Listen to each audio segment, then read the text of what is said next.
Back. Love Boat Project, episode number 73. I am Mike Robertson, joined as always by Mike Teller. Mike, I normally start by asking you a question. Sure. But I'd like to start with a passage and get your reaction to it. Quote, can we just timestamp this? I am over the moon about this episode. Can we just bottle this feeling and open it up then when we get to episodes 21 through 24? Oh, I'm familiar. That, of course, comes from Love Boat Project episode number 52, titled Alaska Bonanza, at the 15-minute and 49-second mark. As I was doing the re-listen for the stubbies and I heard that, and then I watched this absolute piece of trash episode, it made me think, we have been here before. So. It's funny you say that because I did it in opposite order. I watched this, and then I was in the garage cleaning up, doing the re-listen, and I paused it because oh God. Oh God. What are we? Are we soothsayers? I mean, Mike, this is a hunk of garbage.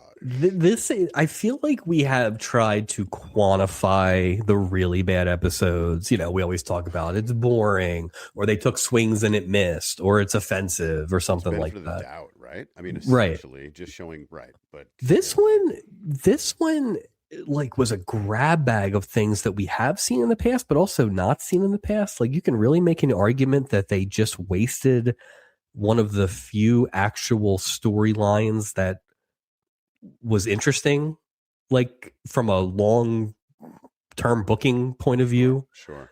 It was all nonsensical. None of it was interesting. No. Some of the acting was lethargic at best. Some of it was too not lethargic at best. It was some of it was almost award nominee doing nothing. So. And I'll say this is the 22nd episode of our season, and that was the same thing that happened last year. So it's I don't know why we get to this point in the season, this like back third where it just falls off a cliff, but we are in a bad run here, and the fact that Meryl Stubing's brother pretty much saved us, and that weird nun episode really have saved us from just a streak of streaks. It's not great. Boy, I wish we had the captain's brother on this episode. Oh, that guy was a peach. Something every week. Tonight we are here to talk about the 22nd episode of season 3, the 25 on your scorecard. Celebration Captain Papa and Honeymoon Pressure. Great titles, guys. Captain Papa, way to go. How late did you stay up on that one? Jesus. Synopsis: Gordon lavishes gifts upon his wife, Betsy. We are going to have a lot of issues with either IMDb or this show because the names that are listed and the names that are pronounced are very different in many cases. Yes. But he lavishes Betsy with gifts after she recovers from surgery, quote unquote surgery. Let's see. Meryl and Vicky are set to meet with a child services worker who will determine custody for Vicky moving forward. And she likes to drink. Just want to go ahead and throw that out there, Karen. Just go ahead. Sorry, I did. Go ahead. Sorry. Getting a little. She was off. Getting a little rammed up already. Let's see. A honeymooning couple is disrupted when the bride's bodyguards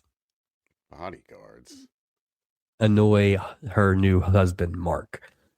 They certainly were not bodyguards. I mean, they worked for Frank Capanella. What are you talking about? There was the most unvague hints of Italian dominance in this. Mm-hmm. Her dad works in waste management. Yeah, sure. Classic eye tie, Eve Plum. Oh. I guess it makes sense because her mother was Donna DiMaggio or whatever. So why bother Eve Plum? Why? I mean, most of our stuff here is why bother, honestly. Like Eve Plum, she was coming off such a strong performance. Remember, completely. you clearly were like, "Oh, I'm excited what they do with her next time." They didn't do anything, and she didn't do anything. I think that maybe I will say this before we really get into it. I will say we really start dissecting this son of a bitch. Yeah, how they handled what we feel is a very interesting and very important how does Vicky function on this boat question. we've asked it. We've tried to piece the answers together. Yep. That to me, that was the worst thing that happened in this episode. But I will say, I agree. Just the egregious punting on Eve Plum, who was fantastic in her first episode, where they gave her 10 lines. Maybe no Vanessa Summerhill this time. Good Lord, what a Stubby waste. nominated Vanessa Stubbyhill. Yeah, what a waste of it. Anybody could have played. Anybody could have played this role. Like you said, there was nothing to the role.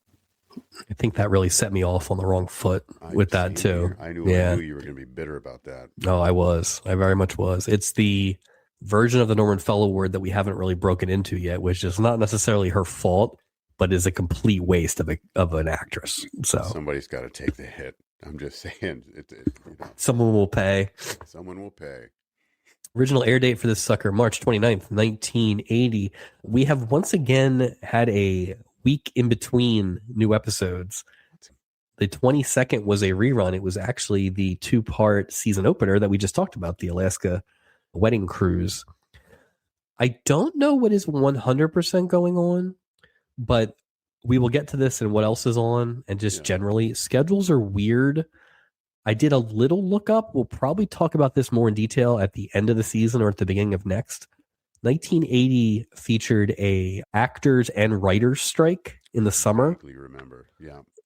Which maybe people were prepping for and trying to stretch out things, or it's a wild coincidence. But we'll see, like, shows that were on or not on. The rerun thing is not just being played here. So I do wonder if they're just trying to pad out because maybe otherwise you would have like 10 months without new shows. I wonder if a rerun of The Love Boat would still beat first run CBS, something in the similar time slot. Like, I wonder if ABC was like, we're number one. I bet you more people are going to watch. Even we could stretch it out, but I bet you people will watch more of our reruns than their reruns. Well, especially like a 2-hour one on a Saturday night. Yes. You know, that's always a variable if you're home or not. I'm trying to remember when I was old enough to have some more agency for television when reruns were still a thing. Yeah. The one I always think of is the first summer after West Wing started. They reran them during the summer in an effort to get eyeballs on the show. Sure. And for me, it worked because I never saw it first run. It was either at a time in my life where I wasn't home or it was on a weird night or whatever it was. And that hooked me. So I think there is something for that. But for something like this, you're just running it on the same night you're always running it on. I don't think that's the same idea. So, well, it's like 90 Day Fiance. Same thing. Sure, exactly the same thing. Same. I'm with you, man. I'm with you. I mean, I will say this. I watched 99% of all the 90 Day Fiance I've ever seen during the pandemic. So I can't. Pandemic. It's funny what was big. And, like Tiger King was giant. And oh my God. I can I can see. I can not only see those shows in a pandemic time, I can see where I was like in my apartment. Which apartment, exactly. So it's very specific. It's true. All right. We've been teasing this. What else is on? Mike, we have stuff for all three networks. I'm going to let you pick the order here. Where would you like to begin? I always like to see where CBS is going because I always feel like it's a crapshoot. All right. Well, CBS, we've no Chisholms. No Chisholms. I'm not sure if they're done or not. They're trying to stretch that out. It's amazing. That's possible.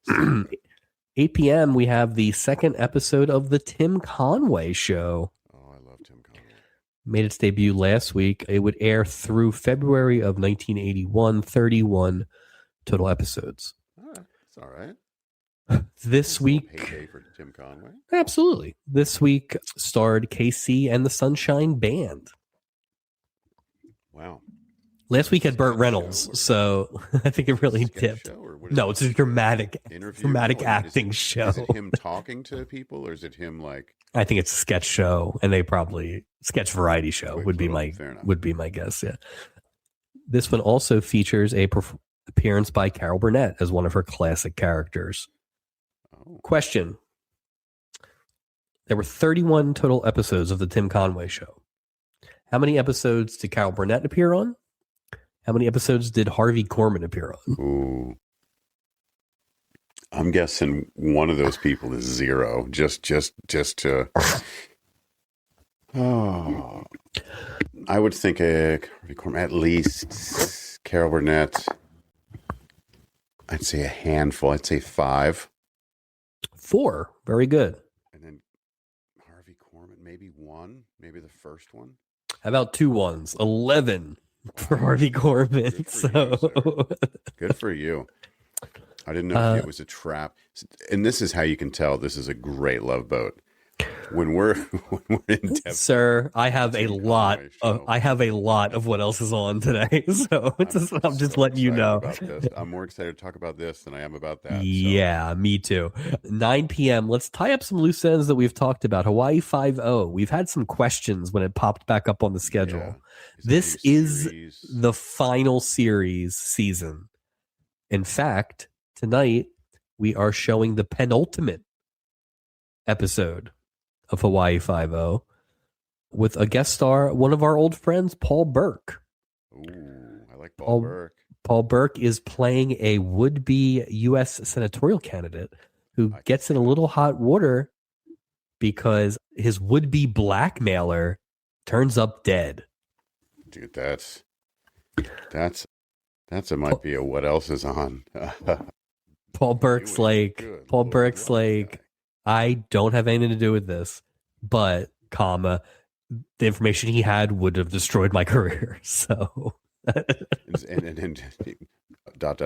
anyone have a lighter? I think the information was he was dating his daughter on the Love Boat. Oh, great. Interesting. And we will talk about the IMDb ratings a little bit tonight.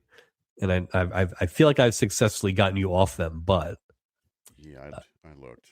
The IMDb ratings for this episode of Hawaii 5-0 got a 5.4, which next week's finale got a 6.8, which is also not great, by the way, for a series finale. But I mean, they must have just stopped getting ratings for them to move to a Saturday night. I mean, I guess that show just kind of fell off. 1980 just feels like so late for Hawaii 5-0. Like that show felt like it ended in 1975. Magnum PI feels like, okay, that's about right. Wait, is that too early for Magnum PI? I mean, it might be just on the cusp. Like Magnum maybe was like 81, 82. Yeah. Like, so Hawaii 5-0 just feels like a 60s, early 70s show. I don't know how. Yeah, Jack Lord running around in 1980 feels odd. With an oxygen tank. Everybody's dragging, hold on, Mr. Oh, does he have a black bag of emergency oxygen? He lives in an assisted living facility. That's what he does. 10 p.m. Real quick check in our new friend Hagen. If you remember, he's the guy who teams up with a lawyer, but he's like a hunter or something like that. Traps his people that he represents. I don't know. Yeah. Linda, a deaf and mute innocent woman, gets wrapped up in a murder case, and all the evidence is pointing towards her. But Hagen's like, doesn't smell right to me, and he immediately gets on the scent of the real killer. He knows. I only bring this up because I actually checked because I was like, I wanted to see, Hagen like eats a bear or something like that. But sure, RFK Jr. type figure. Sure. I bring it up because the deaf and mute character is played by our old friend Stephanie Zimbalist, who you remember played a blind woman back in season 1. So she is hitting all the spots. Hagen. Oh, that's right. That's The guy got his vision back. Yeah, Desi Arnaz did the door trick. That's right. I forgot about that. Yeah, and then remember he did the open door trick? What a jerk. Episode 15, something about fabrics or doing wild things with fabrics. Yeah. Yeah. Would you like to go ABC or NBC? Let's go NBC. NBC. This might be a little emotional. Tonight at 8, BJ and the Bear. BJ getting that 8 o'clock time slot. Uh-oh. And I saw an advertisement where they were like, new time. An hour earlier. I think it's huge move. The friendly double cross. The Bear. BJ travels turned on BJ. That'd be great. BJ travels to Florida to visit his old war buddy Charlie Broles. But a helicopter crash cuts that trip short. BJ, along with an eager Marine patrolwoman, set out to untangle the mystery. Now, a couple things. Isn't this the plot of American Girls that we looked at? Essentially. It's not the plot of American Girls. A couple things. Musical guests. Sister Sledge and Jim Stafford. What? No idea. How does that even fit? All right. More importantly, this is the last episode of this season. So they made that big deal about new time, and then that was it for the season. And sadly, Mike, this is more than likely the last time we will talk about BJ and the Bear, because next season when they come back, they're on Tuesdays. Ooh. Well, and even weirder, better for them, right?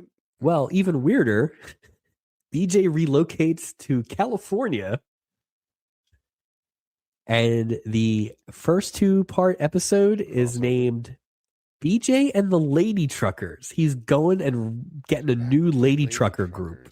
Yeah, so sheriff. Will there be new villainous sheriff? Wouldn't that be awesome? Yeah, but that didn't happen. I think I moved to California because they're loosey-goosey domestic wildlife laws. Unfortunately, I think that's the end of that's. I think we see why that's the end of BJ next season. So that episode says it all. All right. So I guess it's possible we'll get some BJ reruns in here. There are last few episodes of the season, but a TV movie. So long to BJ and the Bear. You entertained us through your synopsises all season long. Knew you. And the Bear got what, one episode basically? 9:30 on NBC. I'd like to introduce you to a new show, Mike.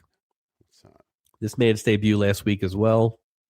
Me and Max with 2 X's. Is Max a girl? Yep. Okay. Norman Davis is living the NYC bachelor life until his ex-wife decides that it's time that he took some of the parenting responsibilities and drops off his 11-year-old daughter, Maxine. This does not go over well with either of them, really. But they get into crazy mix-em-ups along with Barbara, Norman's sometimes girlfriend, Mitch, wild next-door neighbor, and Gary, the crazy elevator operator. 10 episodes. Was Max played by Soleil Moon Frye? Is that she too young? Who played? I wonder who played. I was very excited. I mean, with all those characters, right? You gotta think somebody. We're gonna know somebody. It's gotta be somebody, especially that neighbor. Oh, no, most of the people didn't even have pictures in the IMDb, which was very disappointing. How's this thing last? 10. Better than finished out in the summer. Anytime you end in June, it's not good. Joe Santos played Norman. He was best known for his Emmy-nominated turn in the Rockford Files, which that just didn't seem like the kind of show where you would get Emmy nominations. So good for you, sir. Yeah, that's a weird. Okay. And Max was played by Melissa Mickelson, who was best known for Me and Max. But she was also in something called, and it was not as good as it sounded by the title, Orphan Train. It does sound good. Train just full of orphans. Okay. We'll wrap we up did here. ask what else was on? So That's true. We will wrap up here with ABC. Preceding the Love Boat this week, All-Star Family Feud. Oh, I used to love this stuff when I was a kid. I loved it. They're like real people. Who was it? Yep. Features 4 casts of television shows taking on each other. Okay. We have 2 ABC shows and 2 CBS shows. Would you like to shoot a guess who the 4 shows are? Question, a clarification. Absolutely. Are these daytime shows or evening shows? These are prime time shows. Prime time shows. Ooh. ABC, 2 ABC shows, 2 CBS shows. Sitcoms? Let's see. We've got 3 sitcoms and 1 drama. Chisholms. Not the Chisholms. Oh my God. Can you imagine it was the Chisholms in full dress? Both teams are CBS. Jeez. Three's Company. You wish. I wish. Three's a Crowd? Yeah, it could be anything. No, yeah, we'll be here all day. Yeah. Angie, which you remember was the moon expert lady, and Robert Hayes. God, yeah, okay. I forgot all about that. Yeah. And then three pretty big time shows. Benson. I like Benson an awful lot. Wonder if Guillaume brought a little more heat than he did in his performance this year. I hope so. WKRP in Cincinnati, which I can totally see those guys being good. I actually wonder who the 5 people you pick. Be like a dream team. Yeah, you really can't go wrong. And then this one actually almost felt too big for something like this, but I guess maybe we're just on the cusp of that. Dallas. Wow, yeah, I would just assume they were way too big for this. You imagine Hagman just rolling up to the thing to take on Gordon Jump? Patrick Duffy's playing cleanup. Come on. You got a Ewing sandwich. Come on. All right. Well, we've killed a lot of time, so let's get to the credits. All right. Noah Beery Jr. plays Gordon. Okay. So IMDb has it as Layton. Yeah. They consistently pronounce it what sounds to me as Walford or Walton, or I was with you. I was looking at, because I had the list up as I was watching it, because I ran into the same thing. I'm like, are they talking? I know who they're talking about, but it doesn't sound. I don't know what happened there. There are 4 or 5 things like that this week, so I don't know if IMDb did a bad job or sudden wind, indoor wind, a lot of gift shop wind. A lot of gift shop merch. Speaking of gift shops, jeez. A lot of gift shop snub. But first of 2 boats for this clown. He'll be back in season 9 as a lottery winner. That episode is also the first appearance of Marion Ross's character that would eventually marry Meryl Stewing. So a big one to look forward to. Something to look past. Oh yeah, can't wait till season 9 for that. Gordon. Yeah, Beery is best known for playing Jim Rockford's father in the Rockford Files. So there you go. 2 Rockfords for the price of 1. Alice Faye plays. Okay, so according to IMDb, she plays Betty Layton. According to her talking, she plays Betsy Lawton or Lawford or Law. So I don't know what occurred. Yeah, I heard this. This episode did not earn a second Google search from me. I'm sorry. No. Only boat. This is her final credited acting appearance, although she did live till 1998. So we've had a few of those this year where it's just like, you know what? I'm going out on a mediocre show. So. I kind of read about her as it was unheard of to disappear and stop acting when she stopped acting and meant it and never came back. So good for her. Yeah, she was like they had like a parade singer. They had some term for her, but basically she was someone who would sing in a lot of movies, and she was like bigger than Judy Garland and stuff, and Betty Grable, like that kind of stuff. She was a big deal in the early 40s. If they don't let her sing, then we should hopefully never have to hear Florence Henderson sing. This is the reason why we should never hear Florence Henderson sing. She might have retired about halfway through this episode, to be fair. She was not bringing a lot of energy. Not a lot of buckets of water being carried by Alice Faye. Biggest fact about Alice Faye, though, she was married for 54 years. Jeez. To one of our favorite characters from this season. Oh. The bare necessities, the BAR necessities. Who are you? Phil Harris, baby. Oh, I do love Phil Harris. Hey, baby. Hey, Isaac, my brother. Yeah. Okay, I forgot. Now, why didn't she play Phil Harris's wife? That would have made so much more sense. Because it would have been better. I mean, I really, everything is backwards, and this is a Twilight Zone. I gotta tell you, and I'm sure we were not consistent in our Phil Harris commentary during that episode, but I would have killed for Phil Harris in this episode. Oh my God. Phil Harris would have been great. As any of the characters. Phil Harris as the social worker, whatever. Bring him in as an animated Little John from the Disney Robin Hood movie. Just bring him on. Lauren Nettleton plays Susan Stoddard, the social worker, one of the worst people I've ever seen in a job ever. Yeah. Only boat. She appeared in 22 episodes of The Heat of the Night, which is the Carol O'Connor show, which went on for like 8 years, which I did not realize. I know there was a movie. Well, there was a movie years prior. That was like a Sidney Poitier movie like that. Yeah, that was. I'll tell you what, my grandfather loved that show. I think a lot of people's grandfathers love that show. 146 episodes. Really? Yeah. She had a big Broadway career. She was an understudy in, I think, Cat on a Hot Tin Roof, like the original. Most interesting fact about her, she was married for 7 years to Gene Shepherd. You may know Gene Shepherd as the narrator of A Christmas Story. Oh. Eve Plum. Oh, I was so mad I didn't even write her character name. Terry Carlson. Who did you say? Eve Plum. Oh. You can't boo Eve Plum. It's not her fault. I boo her in the context of this episode. I think you can boo her in the same way that we handed Bob Denver the Norman Fell Award. Yeah. There was a level of excitement and then a level of misuse that, occurred. Her name's already being engraved.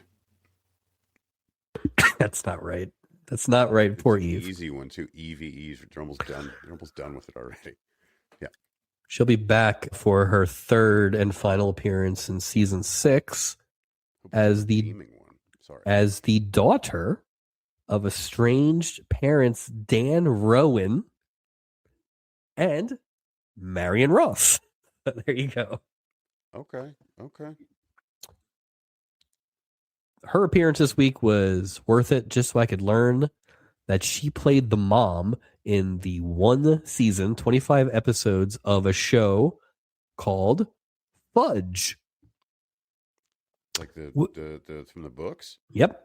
The Judy Blume novels. Yeah. I did not know that it existed. It was from 1995. Yeah, she played Fudge's mom. So no kidding. That brought me back. So that was really like one of the top 5 things about this episode was that it made me think of Super Fudge. I love that book.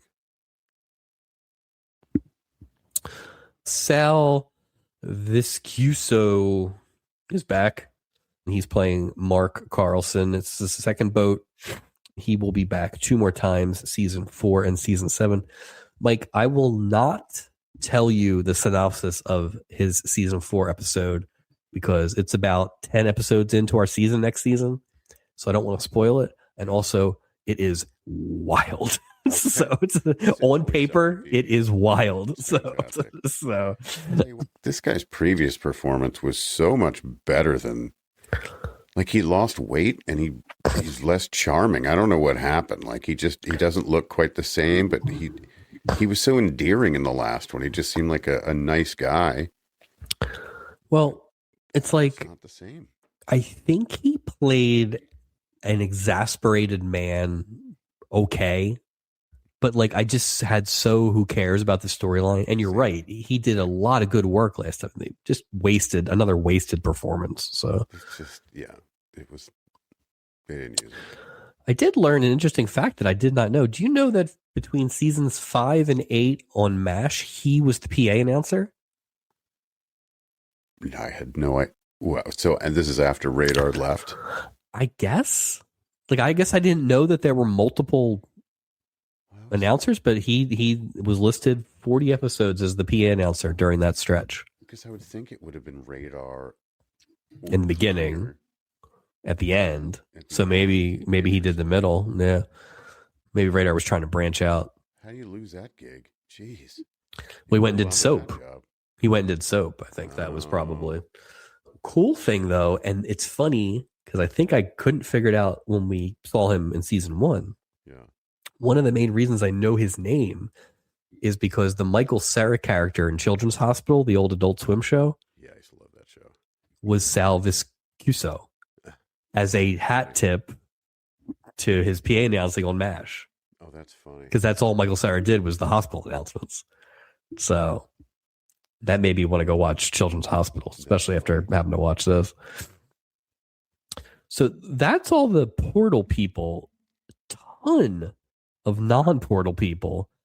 Not quite sure why. Yeah, I mean, I don't love the characters, but the two goons, Norman Alden and Richard Backian, who played Ralph and listed as Ben, pretty sure it's Vin.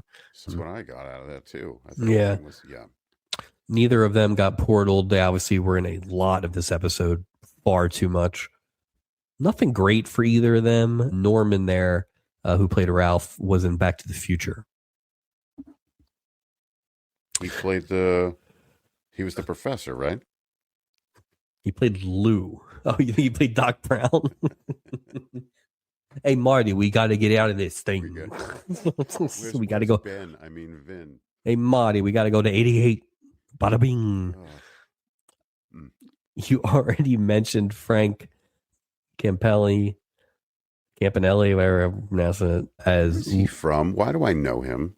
Or do I just know the name? He's in a lot of stuff. You do know the name. I couldn't find that like one thing that I was expecting to know him from. Something. And I looked too. I was like, I don't know any of these things. His coolest thing was he apparently was the dialect coach or help for De Niro in Godfather 2. Oh, I love Godfather 2. Okay. So that was pretty interesting. When I first saw him, I thought it was Norm Crosby. I don't know why. He just had a Norm Crosby cadence about him. So fair enough. And then finally, Alice Nunn. I'm glad you brought up Alice Nunn. Who plays, quote, the Harridan. That's the name of the character, Harridan. What does that mean?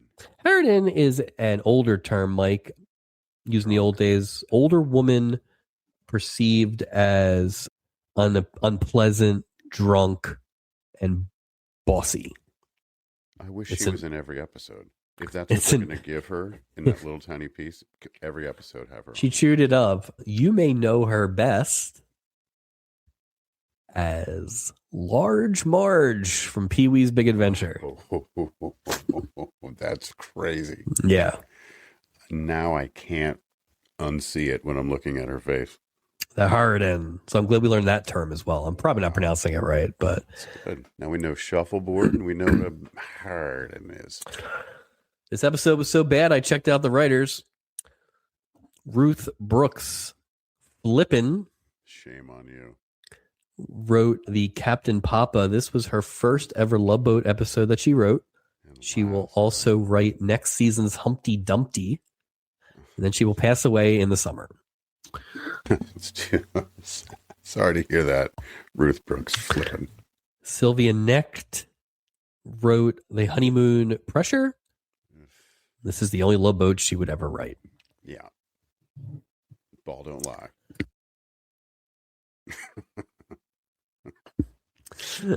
Mike, what time are we at in the episode before we get started on talking about this? I feel like this is the longest we've gone before talking about something.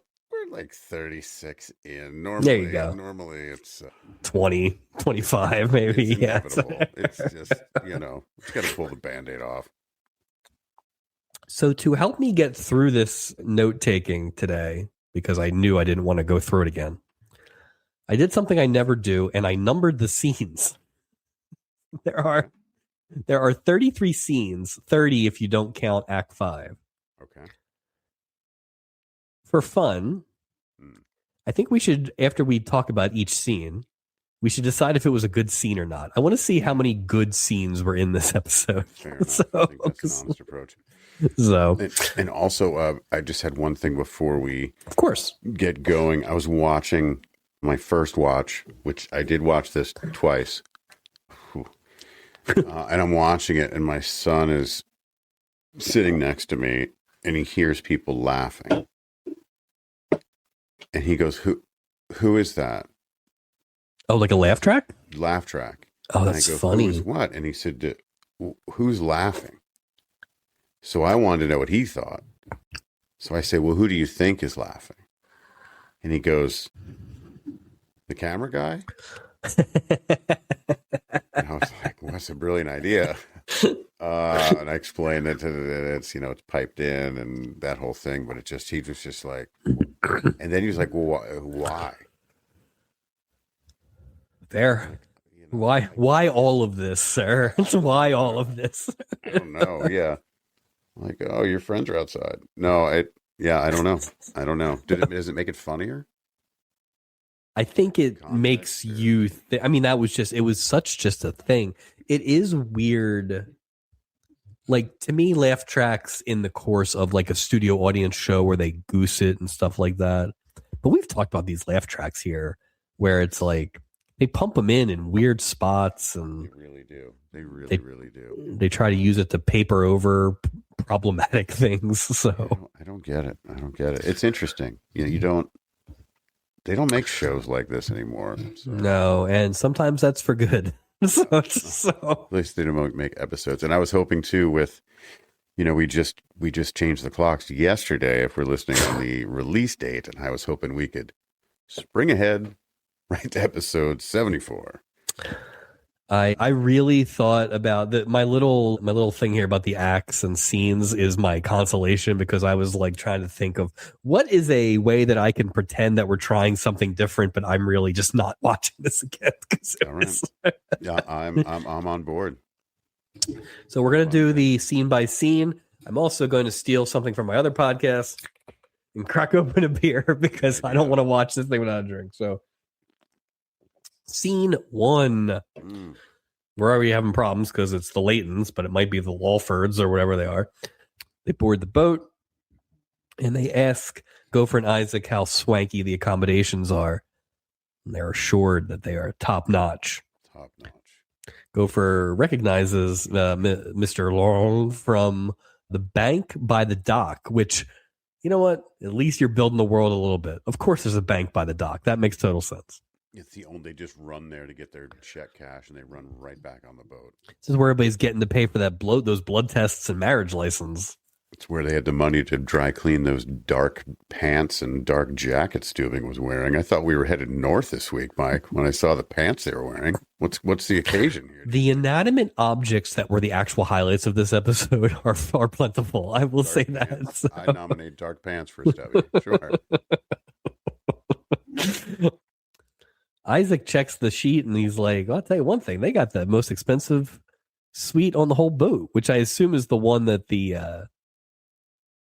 that couple that called out and the fake fake ad guy. Yeah. Bed thing. Yeah. Not exactly he's like, super swank, but okay. Isaac's like, I hope your money's not in that bank, because he might be going to Mexico with it. Because old people who have one job can't have nice things. Come on, Isaac. He doesn't exactly look like a cat burglar. Although, I guess a gun isn't really cat burgling. Yeah, it's not really cat burgling. Isaac pretty much thought he was point breaking through this bank. So he's looking for like a presidential map and a surfboard. Sure. All right. Was that a good scene or not? No. No. Okay. No. No. 0 for 1. 0 for 1. Yeah, 0 for 1. Let's go. Scene 2.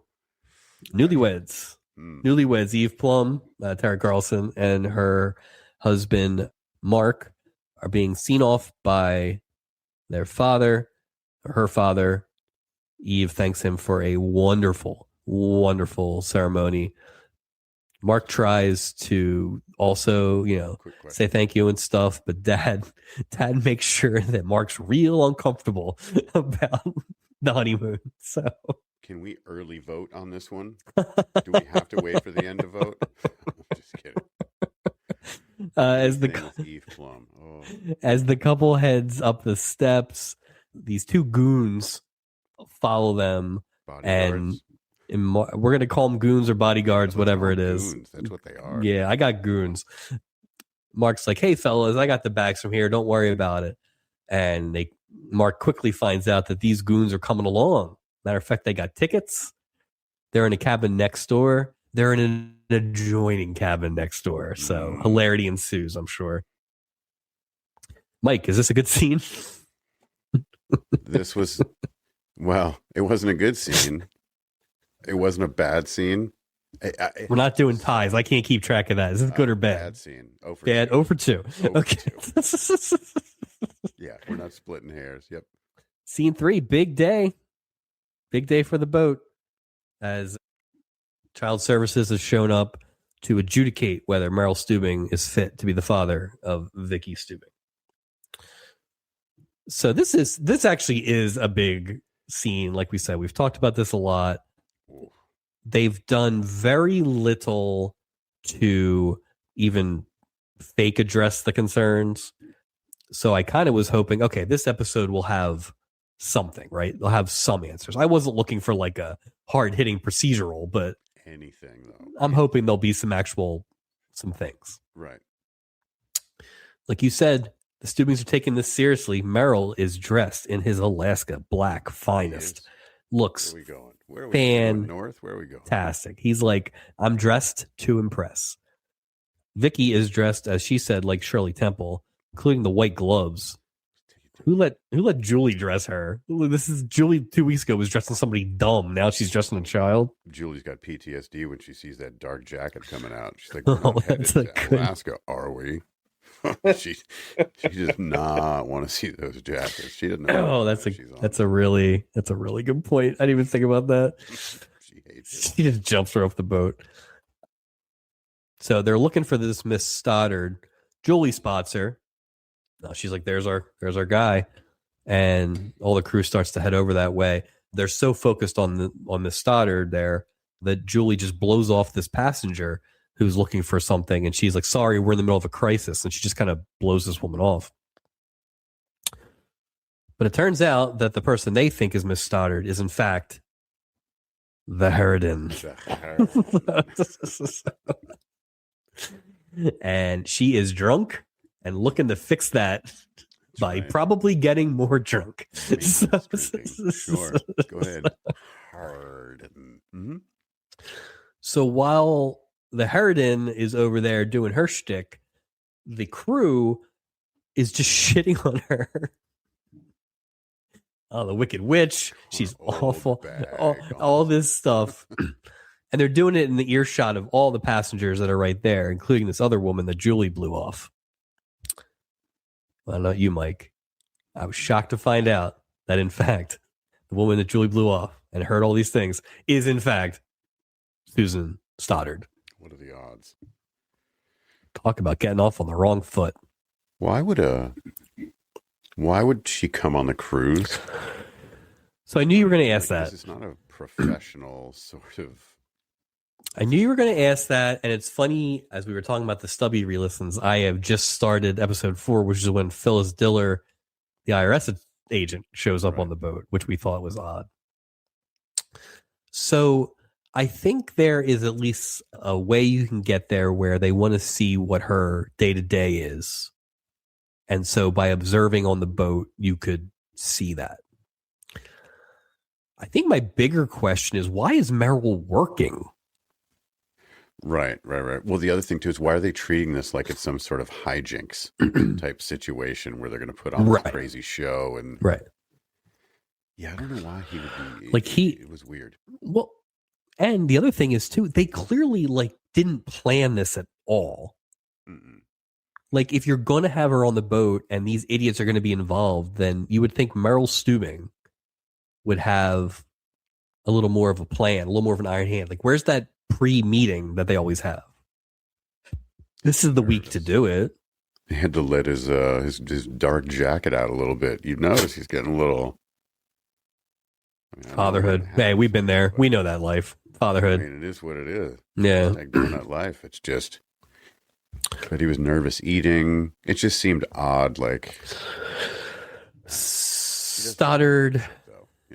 Yeah. Stoddard's like, hey, listen, enough of all this, whatever, your idiot crew. Can we meet later? Once we get sailing here, the three of us can talk. Stubing's like, absolutely. And then they head off. And Julie asks the crew if there anything they could have done to screw things up more, which is a rare bit of self-reflection from Julie. No so the fact that she has Eddie awareness. No, I'm so sorry, Julie. It's just, she doesn't. Mike, I'm going to go with that being a good scene. I thought it was a good scene. Yep, I agree. I thought it was a good scene. Well, I think a lot of it goes to the Harridan. Doesn't matter. We're not looking for whys, right? No, but not whys. Let's just go with a yes. All right, 2-1. All right, Horn and scene 4. We are poolside, and Eve Plum is like, "Hey, baby, get in the pool." But Mark's kind of mad because these two goons are still hanging around. They can't give them any peace and quiet. They explain that they've been protecting Terry her whole life, and they're not going to let them out of their sight now.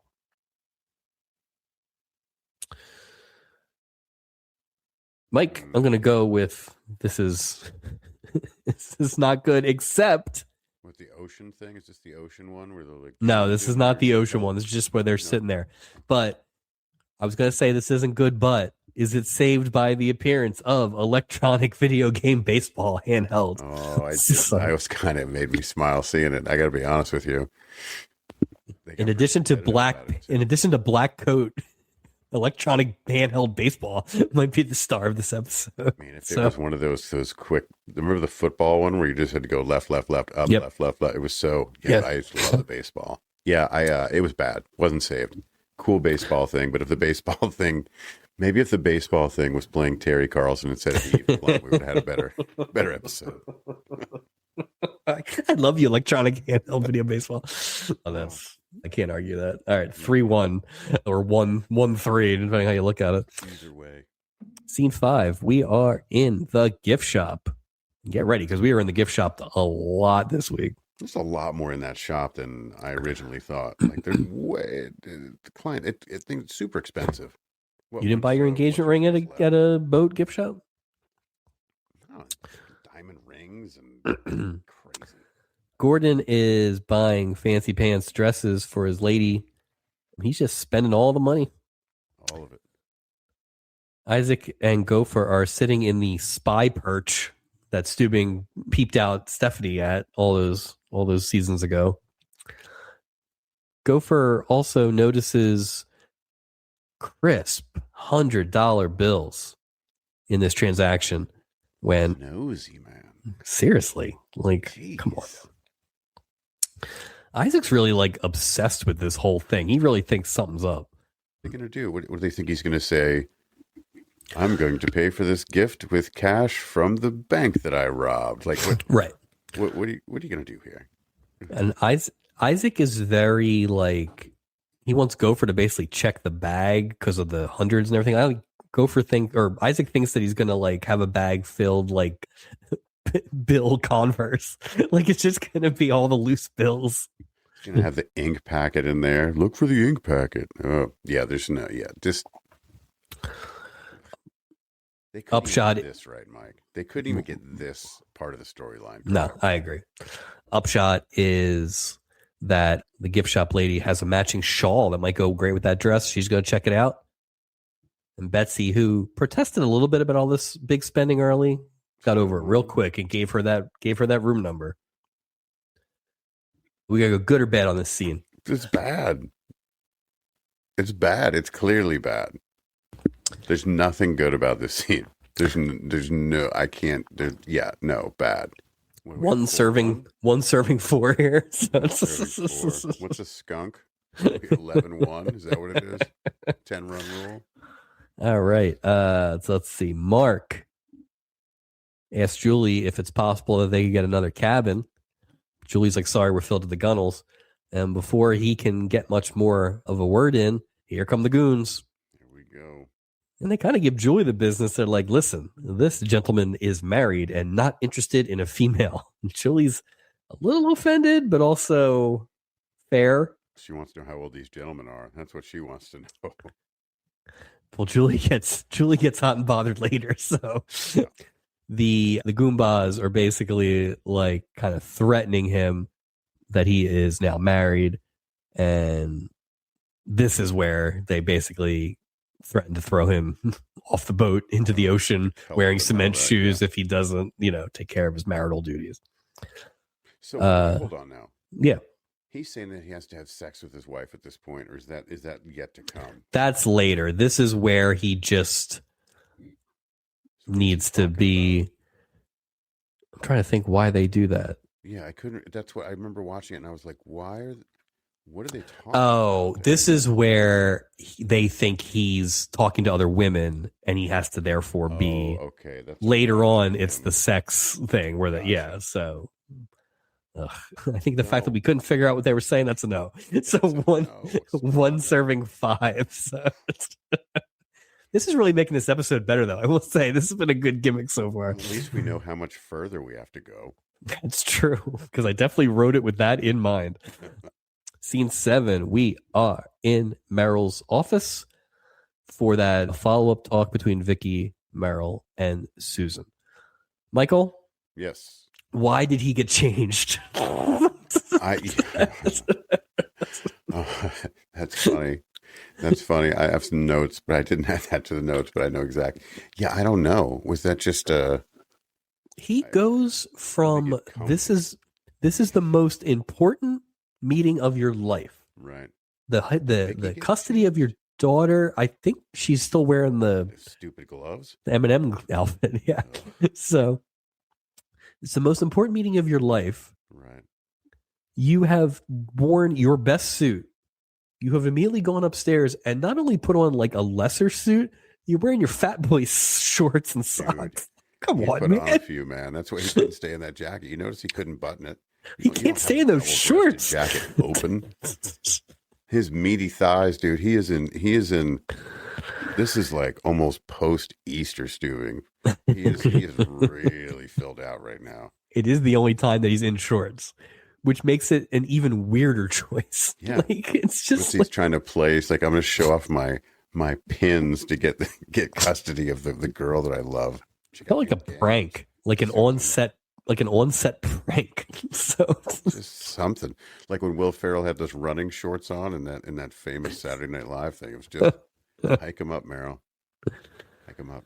What a ridiculous look it is, though, man. Again. It's such a bad look anyway. But then when you compare it with the awesome black jacket look, and then also the gravity of the situation that you are in, this is a very important meeting that you're having. Of course, you don't do that. He just looks ridiculous in that. It's just so dumb. Yeah. What was the point? If shorts didn't make it to season 4, it would be a big win. So I don't think they should make it to season 4. I think it just looks so unprofessional. Stewing tries to sell the Love Boat as, family friendly and don't let the few revelers get you. But we get yet another self-referential comment to the Love Boat, and we get a bunch of them this week. Dude, it is so much now. Yeah, it is so much a thing that they have. It's clearly like a focus that they're trying to do. It's too much. It's like a brand. It's too much. It's very much too much. It's completely, because it shouldn't be what they call it. Right. It's ridiculous. Exactly. And again, like I said earlier, there should have, if you're going to do this, there should have been an episode where that phrase gets coined famously, right? Some and that magazine calls it right, the blah blah blah but yeah, you can't. You're just inventing this title, right, it's, or like even do it ham-fisted, where the magazine writer does come on, and then they say, "I think I'm going to call this the Love Boat," and then Stubing's like, that's a nice ring to it," or something like that, and it's just like, and you could do like the newspaper spinning or something like that, right? Look into the camera like he does a little later. But the thing is, wouldn't the captain refer to the ship as the name of the ship? This is the Pacific Princess. Yeah. Miracles happen here every hour instead of the stupid Love Boat thing. And they haven't said Pacific Princess in a while. Mm-mm. They never you think say it. You think Captain Norton's calling the Sun Princess something else? Every hour he's saying it over the thing. Welcome to the Sun Princess. Yeah. He's doing a hell of a job over there. None of this BS. Bet you he's not wearing shorts. No. Not with that accent. No.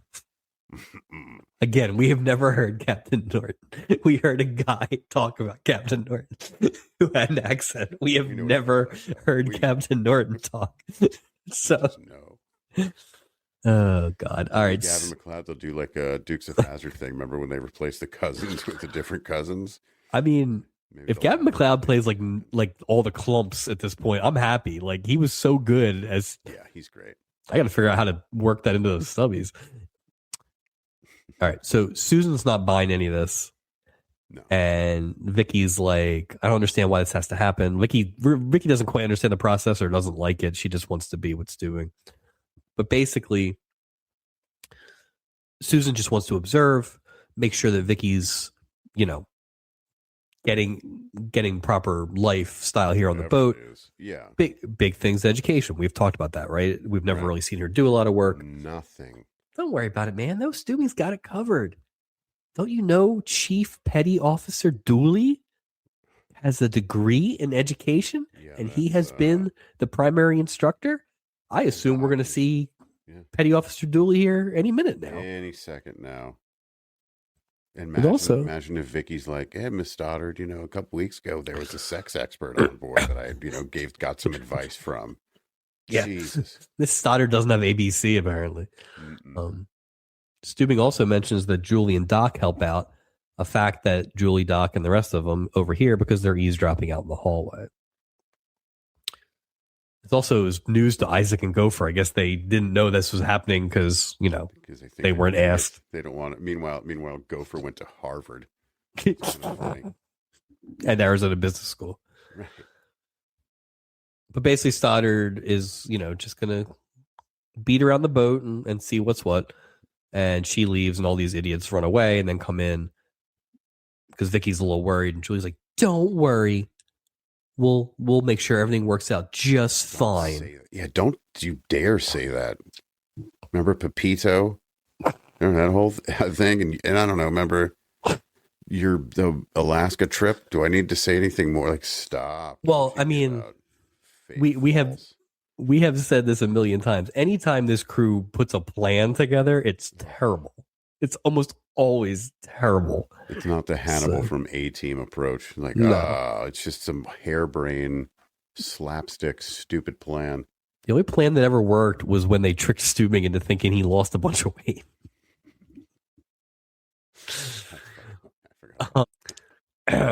Julie focuses on an education thing because that's the one thing she heard. Vicky says, I've already educated you guys as it is. Commercial break, bang. Can I say this? Yeah. I knew we were in trouble. First commercial break this week. 12 minutes and 46 seconds in. Saw that. And I'm pretty sure that's the ultimate sign. And I'm pretty sure this was like a 48-minute episode, which is not a big deal, but they always are like 49 to 51. So it was just like, yeah. I'm pretty sure we got 4 12s. Like, I'm pretty sure they were equal, which I love, but and like the ending, the credits were going like there was 8 minutes left, and I was like, oh geez, what do we do? How are we going to land the plane? All right, Mike, that 7th and final scene of Act 1, was that good or not? No. Okay, so we are 1 and 6 as we head into Act 2. Once Stubing put his shorts on, I'm done. That's a no for me, dog. Awful. All right, let's start Act 2, Scene 8. Stubing is walking Susan around the boat, and he's really trying to sell that it's a family friendly kind of place, good, wholesome fun. But the two Goombas, who I have them now written here as Ralph and Ben, because that's what IMDb told us, Yeah. are on the deck chairs, and they're really popping off about how great this honeymoon has turned out. Like, they didn't think it was going to be a good idea at first, but they're really enjoying themselves. And in 1980, I don't know if homophobia was even a word, so Steubing is mortified and really chases her out of there right away. Comedy. I have a note. If those guys knew that Steubing thought that for 2 seconds about him, we would have a new captain. We would have a new captain. Old Dooley would be doing that stuff. Act 4 would be his body would float by. You'd see it in the foreground. In 1980, are you crazy? They would have murdered him. Good scene, bad scene. This is a bad scene. 1 in 7. All right, we go to Gopher teaching Vicky about rivers of the world. Even though she learned most of this in 4th grade. Was looking at, by the way, they were talking about world rivers, and she had a U.S. rivers book in her hand. I think you already know what my vote is for this scene. I mean, come on. You're not even trying. Come on, prop department. You just wrote 40 words on that book from Shelley Hack last week. Susan and Steubing show up. Vicky recites the largest rivers in the world, but then Gopher can't help himself when he starts to talk about, his educational philosophy, and he mentions the wonders of the world and quickly gets tripped up after listing Niagara Falls, the Leaning Tower of Pisa. And Dolly Parton. Can I tell you, at the Leaning Tower of Pisa, I did go there, and everyone's doing that stupid picture where they're standing there. No. Can you take a picture of me and my family? And everyone's doing that stupid thing. Hilarious. Let me tell you, so underwhelming. That thing is like 10. That thing's like 10 feet tall. It's a little more than that. It's so underwhelming. I've seen buildings leaning before. I can lean too. Great. Don't live there. How about that? Here's a tip. Steubing tries to rush Susan away, but this didn't go great. And Gopher had a very funny week of a lot of ridiculous mistakes. So, 100%. But yes or no on that scene, Mike? No. The book got you. So I mean, it was right there. He just fair. That's fair. 1 in 8. Scene 10. Doc has been called to I'm calling them the Laytons. I know it's not right, but I don't care. The Laytons' room. And Isaac is fascinated by why he was called. And he starts to give him his whole theory about the bank robbery. And man, what's in that black bag? He might be packing heat. They might be Bonnie and Clyde for all you know. Well, it turns out that Gordon just called Doc because old Betsy had some. They never actually say surgery like they did in the synopsis, but she had just gotten out of the hospital for something, or she has asthma. Yeah, I don't know. Or something, they're from Denver, so but their doctor wanted to pass along the information to Doc. My guess is this is when they asked if they could still go on the cruise. So that makes a lot of sense. That's something we just don't see a lot. That actually made some sense. Yeah, that made some sense. I think you would have a little more formal, but I mean, I'm not gonna. It's the least of my concerns. This episode is that's fair. I'm looking for anything. I'll give them a yes, just to give somebody a good scene. And hey, that black bag that you're so worried about, filled with emergency oxygen. You never leave home without it. Didn't Doc have his medical bag with him? I think he walked in with his medical bag. Could have, yeah, I would think so. Yeah, I would think you would have that black bag. Yeah, that makes sense. I've never seen Doc carry his medical bag, but yeah, that's me neither. Yeah. Doc goes out, fills Isaac in a Bogart impression. That black bag is just oxygen, no problems here. But Isaac still has questions. He's like, okay, that's all well and good, but how does someone on a bank guard salary pay for all this stuff? I mean, I'm going to go wrong. He's not wrong. I'm going to go good scene. Yeah, I'm going to go good. He's not. Isaac's not wrong. They should listen to Isaac. But he was wrong. He was wrong, but he knew something didn't smell right. But why does he care? The boat gets their money either way. He's tired of making drinks. He's just like, listen, I'm tired of making drinks. I got nothing else to do. I want to be a private eye. Private Isaac. Be involved in an episode. That's what he's doing. Like, why is he involved? Fair. He's just trying to get in. He's just trying to get some shots up. Just trying to get some, make sure he gets his medical benefits next year. Just something. Right. Get some activity.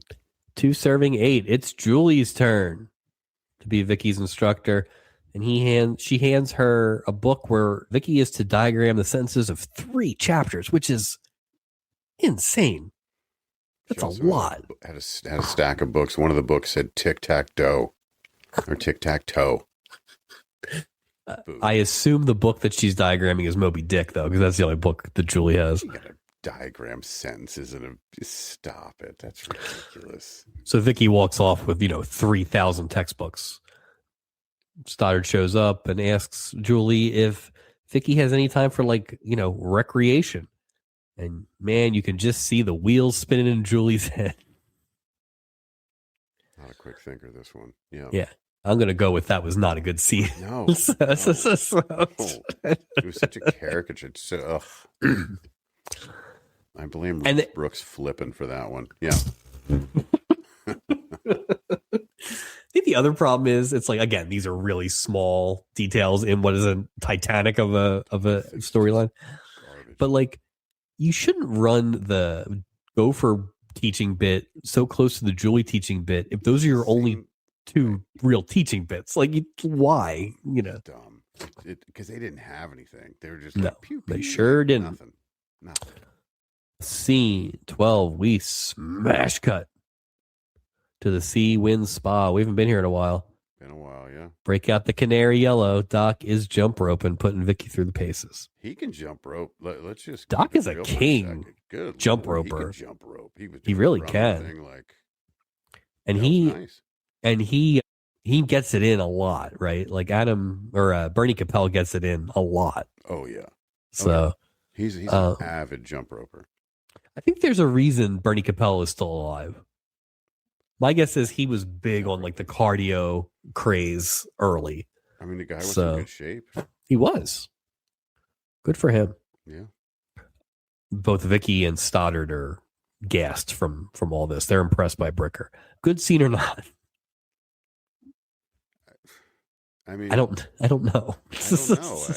Was it cool to see Doc jump rope? You know what? Yeah. I'm going to be charitable and say yes. All right. It was short and sweet. So, all right. So 9-3 bad scenes. Uh-oh. A lucky 13. The newlyweds. Oh, it's a bad start. Are dressing up for dinner. And, Mark suggests maybe they just take that dinner in. And Eve Plum is down to pound. They are getting frisky. But knock, knock, knock on the door, Mike. And then they open it because, the adjoining door has no locks. Yeah. These 2 idiots are dressed like David Niven, and they're ready to go to dinner. They're ready. Look at them. Mark informs them that they're probably going to eat in, but then they want to eat in. Mark's like, I have seen this script. I know where this is going. And they all head off to dinner. That's a whole scene.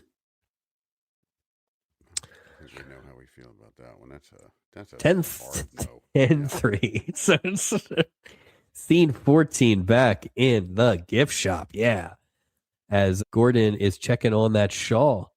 I'd like to take a minute here and talk about the gift shop worker who gets 4 scenes? Yeah.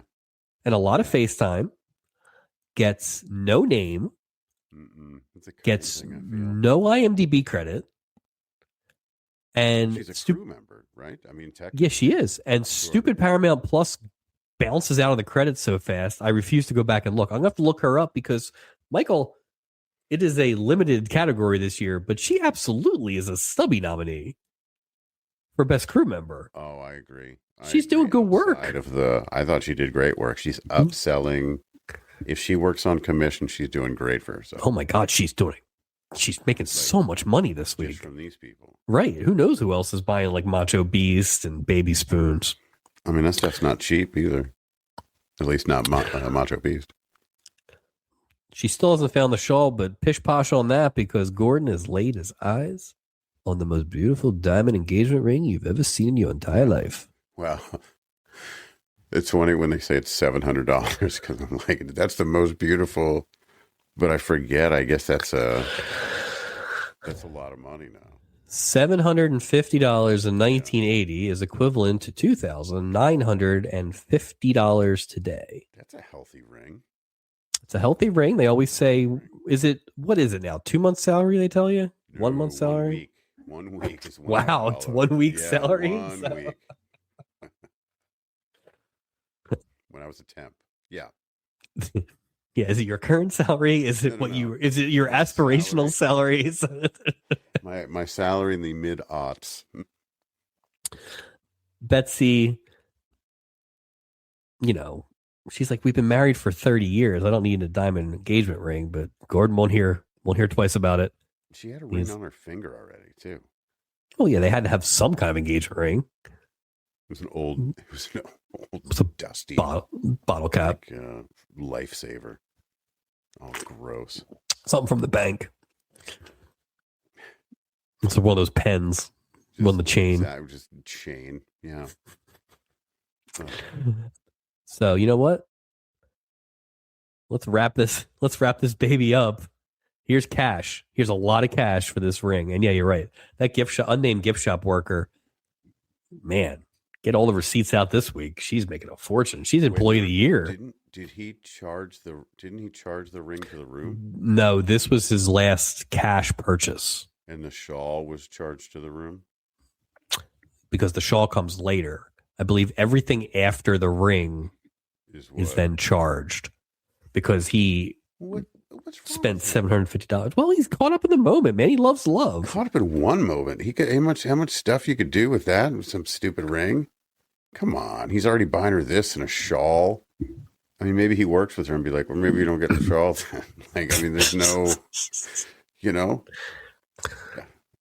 Good scene, bad scene. Bad scene. Come on. All right, 11-3. Like they're turning the gift shop into like a high end. It doesn't make any sense. Like I don't even know what the hell that place is anymore. Well, I've tried to equate it to when you go to those all inclusives and they have those shops, and some of that stuff is pretty high end, right? Sure.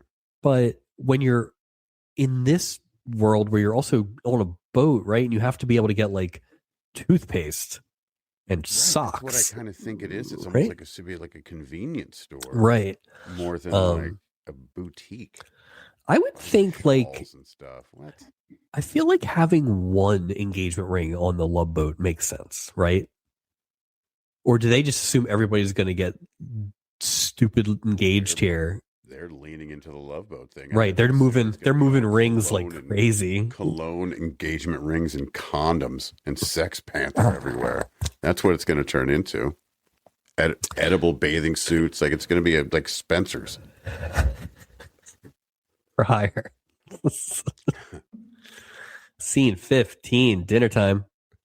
It's not going well for the newlyweds. Mark wants to go back to the room. He doesn't want to eat. Eve Plum can't understand why. But if he goes back to the room, then the Goombas are going to go back to the room like crazy.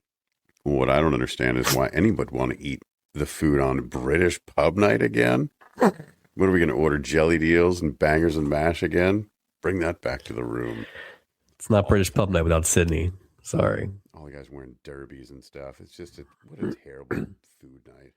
And what a throwaway thing too, right? Like you barely even notice it. But why even have it? You don't need it. Just don't. You make this fake. That's just weird. What's the point? Bad scene. 12-3. Jesus. Ooh. We're not doing well. Scene 16. The crew is toasting the Laytons on their 30th wedding anniversary. Julie is impressed how romantic Gordon is. Easy, Gordon there. Easy, Julie. Julie. Easy, girl. He is her type, though. Yeah, older. And married. Free with cash, yeah. Was Was this before or after we got a peek at the captain's table? This is before. Okay. This is before. So Betsy admits that Gordon's been full of surprises ever since he cashed out his coin collection. And that's where he came up with all this money. He went and bought the tickets right away. Doc, it's like, coin collection, eh? You'd have to be a fool. And they even say, like, people are going to think he robbed a bank. And Doc's like, you'd be a fool to think that, right, Gopher? And Gopher's like, yes, you would. So yeah. Although, to be fair, that was more Isaac who thought that than Gopher. They really should have made Gopher be the one who thought it, since he was going to be at all these dinners. Isaac was never at the table for any of those things. Mm-mm. No, I agree. Just another. Yeah, just another miss. Yeah. Just another miss. The Laytons excused themselves for a moonlight walk and what appears to be sex. They definitely made it sound like they were gonna. Something was gonna happen on that. Yeah, they were gonna rip that new dress right off of Mrs. Layton there. So yeah, great. Gordon does put that champagne on his charge, though. I'm sure that means nothing. No, it means nothing at all. Good scene, bad scene, Mike. It bad because Doc didn't talk to the right person. They sort of like switched the. I wouldn't say it's good. I don't know if it's bad. It's just kind of. Yeah. I just give him good. Give him good. Yeah, all right, that's fair enough. 12-4. Really giving him the benefit of the doubt here. So. All right, so Steubing, Vicky, and Susan are heading towards their table. And there's some people making out. And Susan notices this, and Vicky gets loaded up to start telling him all the stories that she's seen. But Meryl quickly sees the crew and kind of runs over there instead. Thank goodness. The crew, who was just trying to have a good time, Narc, sees Susan heading over, and they start throwing all their booze to other tables and grabbing like cranberry juice and, lemonade and stuff like that.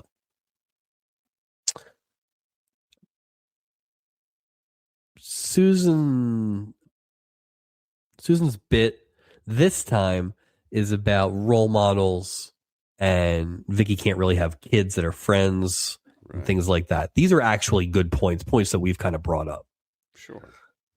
Now the crew, of course, is like, look what a good role model I am. We're all drinking cranberry juice and that kind of stuff. But Susan's like, you know what? I would actually like to maybe have a little one-on-one time with Vicky, which I just assumed would have been on the docket. Of course, you got to interview the person to kind of understand what's going on. Of course, like I would love to know. Do you remember the Bootherton and the runaway? I do. And the social worker showed up at the end and kind of laid out the plan and everything. Yeah. That felt like there was a plan. Like 6 months of this, we're going to see how you fare, school, blah blah blah. This feels like this Susan kind of got on the boat and was like, we're just going to kind of wing it. Do some stuff, figure some stuff out. I'll do a little it's just like whatever. Right. There should be like interviews scheduled and like observation and just that IRS thing. She should have a clip. Yes. Be like, hey, this is what I need to do. I need to see where you sleep. I need to like all these different things she could have gone through. Yeah. But instead it was just hijinks and yeah. I'm gonna take this one. This is a no. This is a no for me, dog. So it's 13-4 as we head into the 18th scene of this stupid thing. Electronic Handheld Baseball is playing in the other room as Mark and Terry finally have a bit of a conversation about what's wrong. Not really. Eve Plum doesn't seem to get that this might be a tough first couple days for the new husband. She doesn't seem to care. She's not very empathetic. No. She doesn't give to she is so. Boy, that Norman Award. That's what it is. It's just unfortunately, I really hate that. Mark makes a good point. He's like, you're used to these people. You can ignore them, but like I can't. Right. Mark, I will say this, like, not a good storyline by any means, but like like, obviously, Mark is acting the way you would in that situation. And the fact that Eve Plum's character never even did a little bit of a, no, I get it. Like, he had to say that. He had to, like, answer that part for her. She's just completely just not. Either that or Terry Carlson gives zero shits. Like, hey, you married me. This is just kind of, don't be surprised.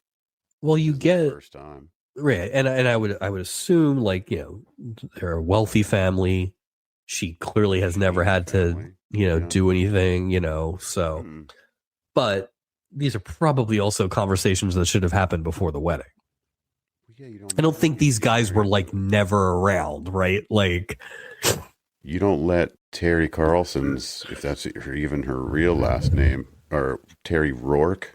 Rourke, another very Italian name, Rourke. Yeah. Yes, but I mean, if her father paid for this elaborate wedding, and he was still dressed like he was just leaving the wedding in the beginning of the episode. Yeah. You know, well, to be fair, he had to kill all the families that day too. So. He didn't want them around. Yeah. Hello, Carlo. The only highlight of this scene, and perhaps saves the scene, is so Mark's despondent. Eve is like, okay, well, good night. I love you. And she kind of goes to sit on the other end of the bed, but there will be no honeymooning tonight. Which is not the first time we've seen that from Newlyweds. I believe Mr. Urich and Diana Canova had a similar fight and didn't copulate on their wedding night. But as all this is going on, from the other room, we hear strike 3, you're out. Fantastic. So, this is, I like the baseball video game commentary in the background. Mike, did Electronic Handheld Baseball do enough to save the scene for you? For me, yeah. For me, that's all I needed. Exactly. Me too.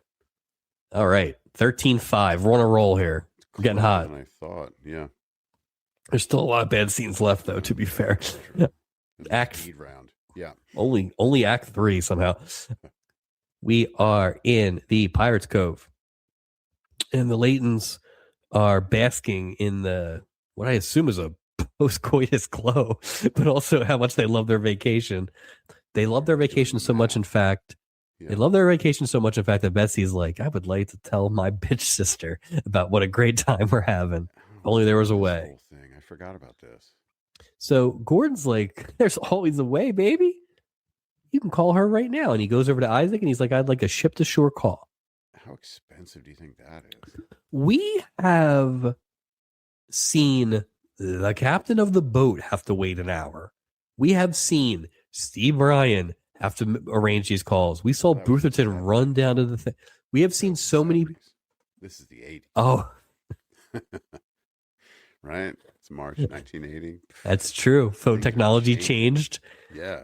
My apologies. There you go. They even made a car that talks in 1980, and they go and solve crimes and stuff. Yeah. Lots of changes of boot in 1980. Well, anyway, I guess you're right, because there's Isaac with the phone. And while that's happening, hey, the unnamed shop clerk's back. She got that shawl. Gordon's like, well, I'll go take care of that. You make these phone calls. Oh, and put it on the credit. I left my wallet in the room. She just tracked him down to a bar to make a sale on a shawl. Because she's got a live one. She knows. Jeez, she knows the score. Support, like something's going on there. That's an aggressive sales. It doesn't save the scene, but no, it's an aggressive. Yeah, I think I'm most offended by the speed of the ship to shore calls. So I'm gonna go no on that one. So. Yeah, boo. 14-5.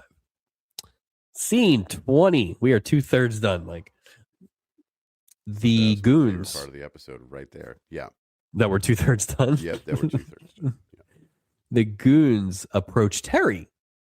This is the next morning to see how the honeymoon's going, how last night went. And she kind of sheepish. She said it's okay, and nothing happened and all that stuff. Doesn't really say anything. Which again, this is where you could have been a little like, why would Terry not say something, right? She doesn't say anything. don't you guys back off or give me some space, or I know you have a job to do, something. Like, should she have been a dumber character? Like, should she have been like Judy Landers? Would that have made it better? Like, no, I think it would have made it worse. Yeah. Because you're not being dumb. You're not even doing a good job being dumb. You know, like there's comedic value in the dumb. Why didn't they like fake like they were going into town and ditch these guys? Like, well, because I don't think that's the problem, is she never thought this was a problem. Yeah, she's fine. Which is weird. Good luck with that marriage. Jeez. The goons take the nothing happened as nothing happened, and their sensibilities are offended. Whoa. What are you, crazy? We're honeymooning over here. They became 300 times more Italian in this scene. Just were whoa. Yeah, that's a loss there. 15-5. The guys saying this, the guys that are playing video baseball, with the volume jacked up in an adjoining room all night. Scene 21, barely a scene, running with Gopher and Vicky. So, I'm gonna go no. So no. 16-5. Scene 22, Gordon enters the bridge. Okay. Oh, this whole thing, man. So it couldn't get worse. So this is the bridge, correct? Yeah, or part of the bridge. It's definitely. It was a weird angle, but right. Yes. Okay. He just walks in. Walked right in. No just didn't even knock. Like, why are you able to get onto the bridge? Door though, was it like an elevator door almost that auto opens? I thought it was just a door. I think it's like that door Vicky came out of a few weeks ago. He didn't even knock.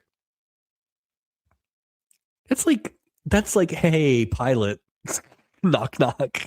No kidding. So Steubing had handed something to Gopher. No idea what that is, but I don't know what that was either. He didn't even know what that is. His donut order. Yeah. Quickly. See that this gets filled immediately. So immediately. It's my prescription.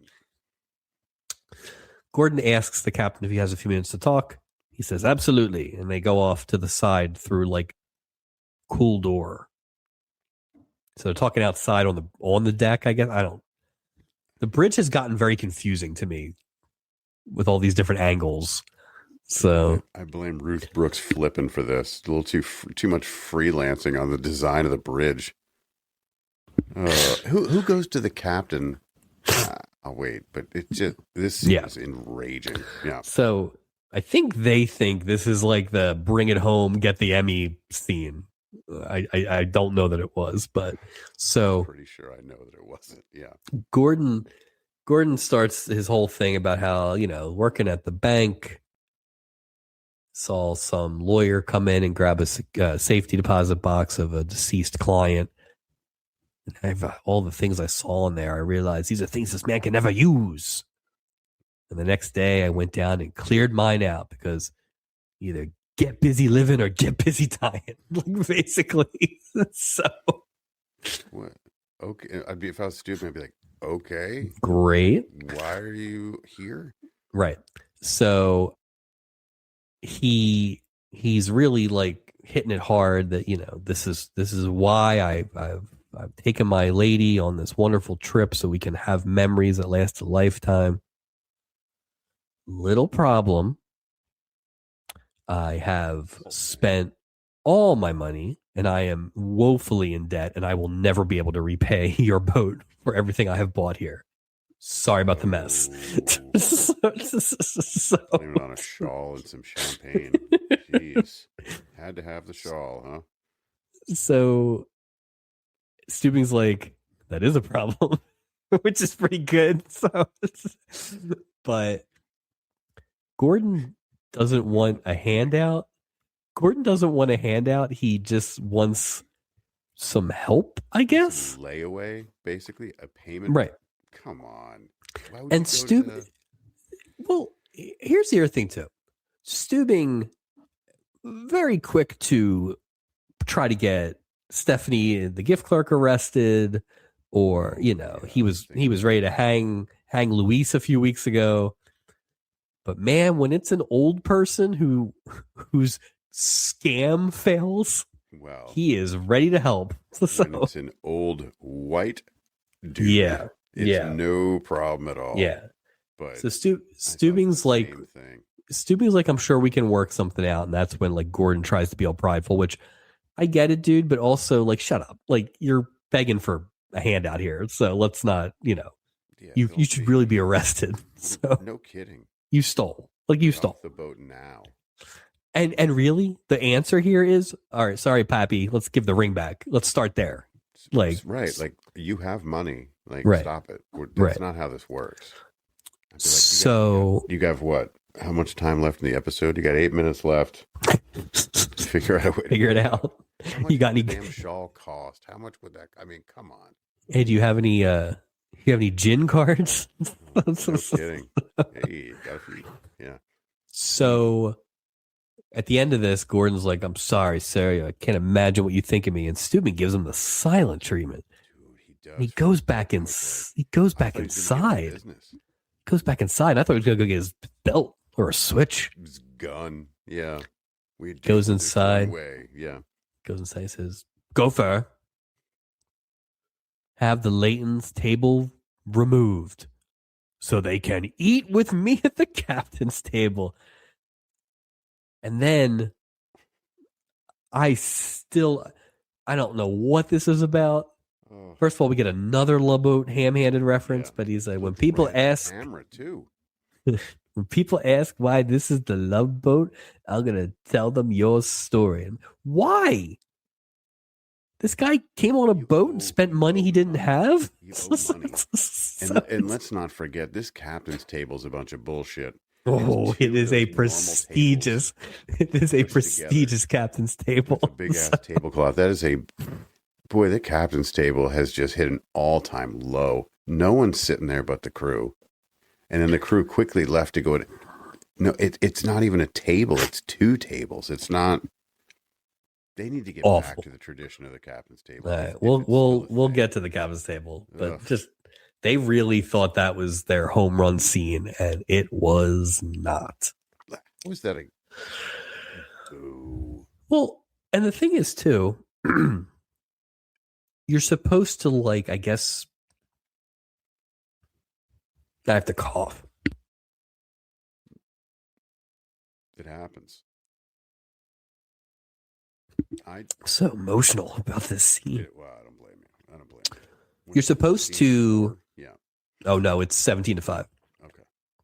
You're supposed to, I don't know, root for these guys or feel bad for them and everything, but at the end of it, this guy is looking for a handout, and then later he gets even worse. Yeah.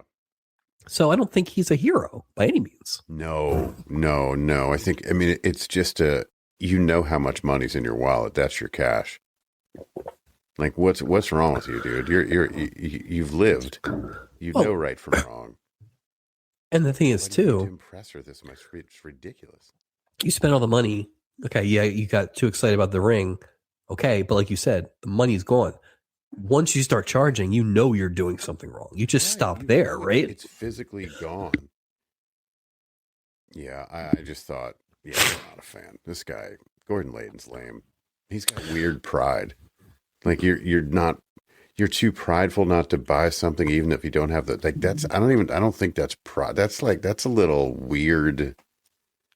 Well, it's that thing too, where it's like, it's overkill too. Like the trip itself was great and all this stuff. And yeah, the ring is ridiculous because you've blown your wad. But even at that, you just stop. Like the ship to shore calls, knowing you don't have money is insane. Why does his wife go, "Hey, dummy"?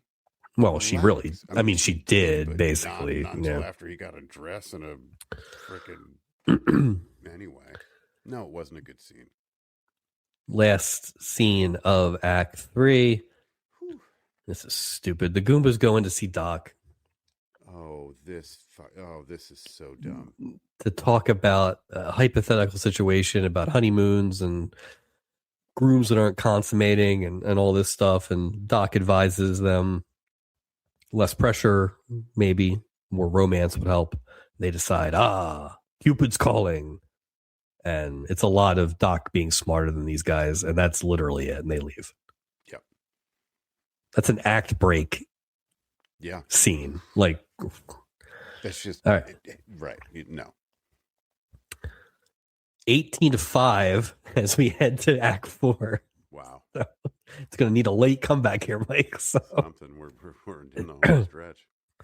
All right. It's time for another star-studded captain's table featuring 4 crew members, 1 daughter of a crew member, their social worker, and 2 old people that owe the boat money. It's real Hall of Fame worthy table tonight. This is embarrassing. And this is like one of those episodes where they had all the people there. You could actually do the intermingling. It's just like, I don't know why you wouldn't. And you could have the 2 goons there. You could do why not have the honeymoon couple there, but not the goons, but they keep like peeping in and stuff like that. There's so much something. Yeah. that Ruth Brooks Flippin could have done here that she just decided not to do. Stoddard, after dinner is over, takes Vicky off for that meeting. Again, weird timing, like after dinner. Like she's basically got a bedtime here. So let's interview her when she's really tired. This she's makes real sense. drowsy after a plate of turkey. Yeah. I thought now was the time. Before she leaves, though, she compliments Betsy's ring. Everyone really compliments Betsy's ring. What an amazing piece of jewelry there. But when Gordon takes another peep at it, he realizes that diamond is actually a little bigger. No wonder everybody's complimenting it. Betsy's like, no, it's not.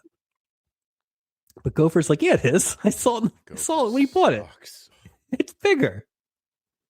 And this makes Gordon so mad because he is convinced that shop clerk who has been, doing all this work for him, ripping him off. This guy gets so mad for someone who is not paying for things. Like, for a guy who owes the shit money, he's awfully hundreds of dollars. Or maybe it's like, because the other ring was like 50, so he's like, I could have this 50, and I could have bought the shawl, and now I look like an asshole in front of the captain. So I bet there's a lot happening. So he storms off, and Betsy goes to chase him down. After they storm off, Gopher realizes he's an idiot and volunteers to throw himself off the boat, and Doc volunteers to help him. That's funny. I kind of think that was a good scene. It wasn't just because I just like that something happened. Yeah, I agree. And Gopher was funny, so I'm going to give it. Yeah, I'm going to give it to that. So sure. Was that 19.5? No, sorry, 18.6. Apologies, 18.6. Oh, creeping back up. Let's see, where are we at? Scene 24, 25. 25. Scene 25. Gordon is still pissed, and he's going to go chase down that clerk. And he thinks that they scammed him just because they're a bunch of olds. But this is not the season of the olds for these clowns. Betsy explains what actually happened. She's like, I'm the one who's pulling the fast one. Long story short, she realized pretty quickly once he started charging things that he'd run out of cash, which makes sense when you have a huge wallet of cash and then it all is emptied, that you might be out of money. So she went back, switched out the wallet, the ring, took the difference, paid off all the bills. So now, not only did Gordon get emasculated in front of the captain and his wife, but he doesn't even get the good ring. So he gets this crap ring, and he looks like an a-hole. Yeah, great job, Gordon. Good job. But that's it. All's well that ends well. Like nothing really happens. Money back, I guess. So right, but like the scene itself, just kind of like. This is where I was like, man, Alice Faye just isn't bringing anything to this. Like, she's playing it so lo-fi. Like, emotion. It's like she's just not, she's not there. She was not present. Yeah. Oh man, even your dog hates this one. I had to go hit the cough button on my dog. She's not a fan of Alice Faye. Sounds like me off the mute button. I mean, again, something was happening, but this was ridiculous. I'm going to go no on this scene. No. Yeah. No. That was there's too many things. Plus, it just makes him look terrible. Yeah. Yeah. That his wife had to, like, That's not good. How can you guard the bank if you can't even guard yourself? Think about that. Well said. That's why I don't keep Really well said. that's why I don't keep my money in a bank by the docks. No, same here. I keep mine in an old leather wallet, and I show people, here's my cash. I keep mine in the battery spot on the electronic handheld video baseball game. All right. Susan, go ahead. Yeah, so of course. Did he come on the boat thinking, I'm going to spend all this cash? Because that's the only thing that's left a little weird for me. I think his plan was fine, except he got caught up in the diamond ring. I don't think he was built for a $750 purchase. No. And God knows, I don't even remember what the dress cost. Hundreds of dollars. But yeah, I'm with you on that. I think and I think that makes sense, right? Like you have a general idea and all that stuff, but like that's a huge chunk of whatever money you have, so yeah. But you're an older man, like don't get caught up, like, that's the mistake of a younger man. Well, I mean, they used to say like, hey, if you ever go to Atlantic City, don't bring as much right. as you're willing to lose, right? And I wonder if that was his, because I don't know. Well, and again, that's the thing was, I guess there needed to be all of this. There was no pressure point on it for him, right? No, it's not like he was dying or something like that. But it also wasn't like Betty was like asking for any of this stuff. No, it was over. He was overdoing it from the jump. Right. Like there needed to, but once he started charging things, he knew he was doing something wrong. There should have been something that forced him into that first thing. Then he realized it was easy or something like that. I don't know, but like her medication should have to been on that. There's something on there, but it's how about that? When he approached, it was it's weird. Not a ship to shore call to shove it up your sister's butt. Yeah, that's like tell her how nice it is here. Susan is trying to get Vicky to just calm down and be honest with her. Vicky is, I will say this. I feel like the last couple of weeks, Vicky's been a different character, which isn't necessarily the character that works, but I do think she did a good job of portraying how a 12-year-old kid in this situation would act. She's all over the place. I mean, she's just absolutely all over the place. Yeah. She knows she's screwing up. She feels like she's choking. Like it was pretty good. It was pretty good work. Maybe behind the scenes, they put maybe Steubing was like, "Don't screw this up. Don't do you like sleeping in a bed? Do you like having a Miss Piggy poster and a poster of a kitten? Good. Don't screw it up." Vicky offers Susan a bribe, but Susan just wants to find out what's going on and what's best for Vicky.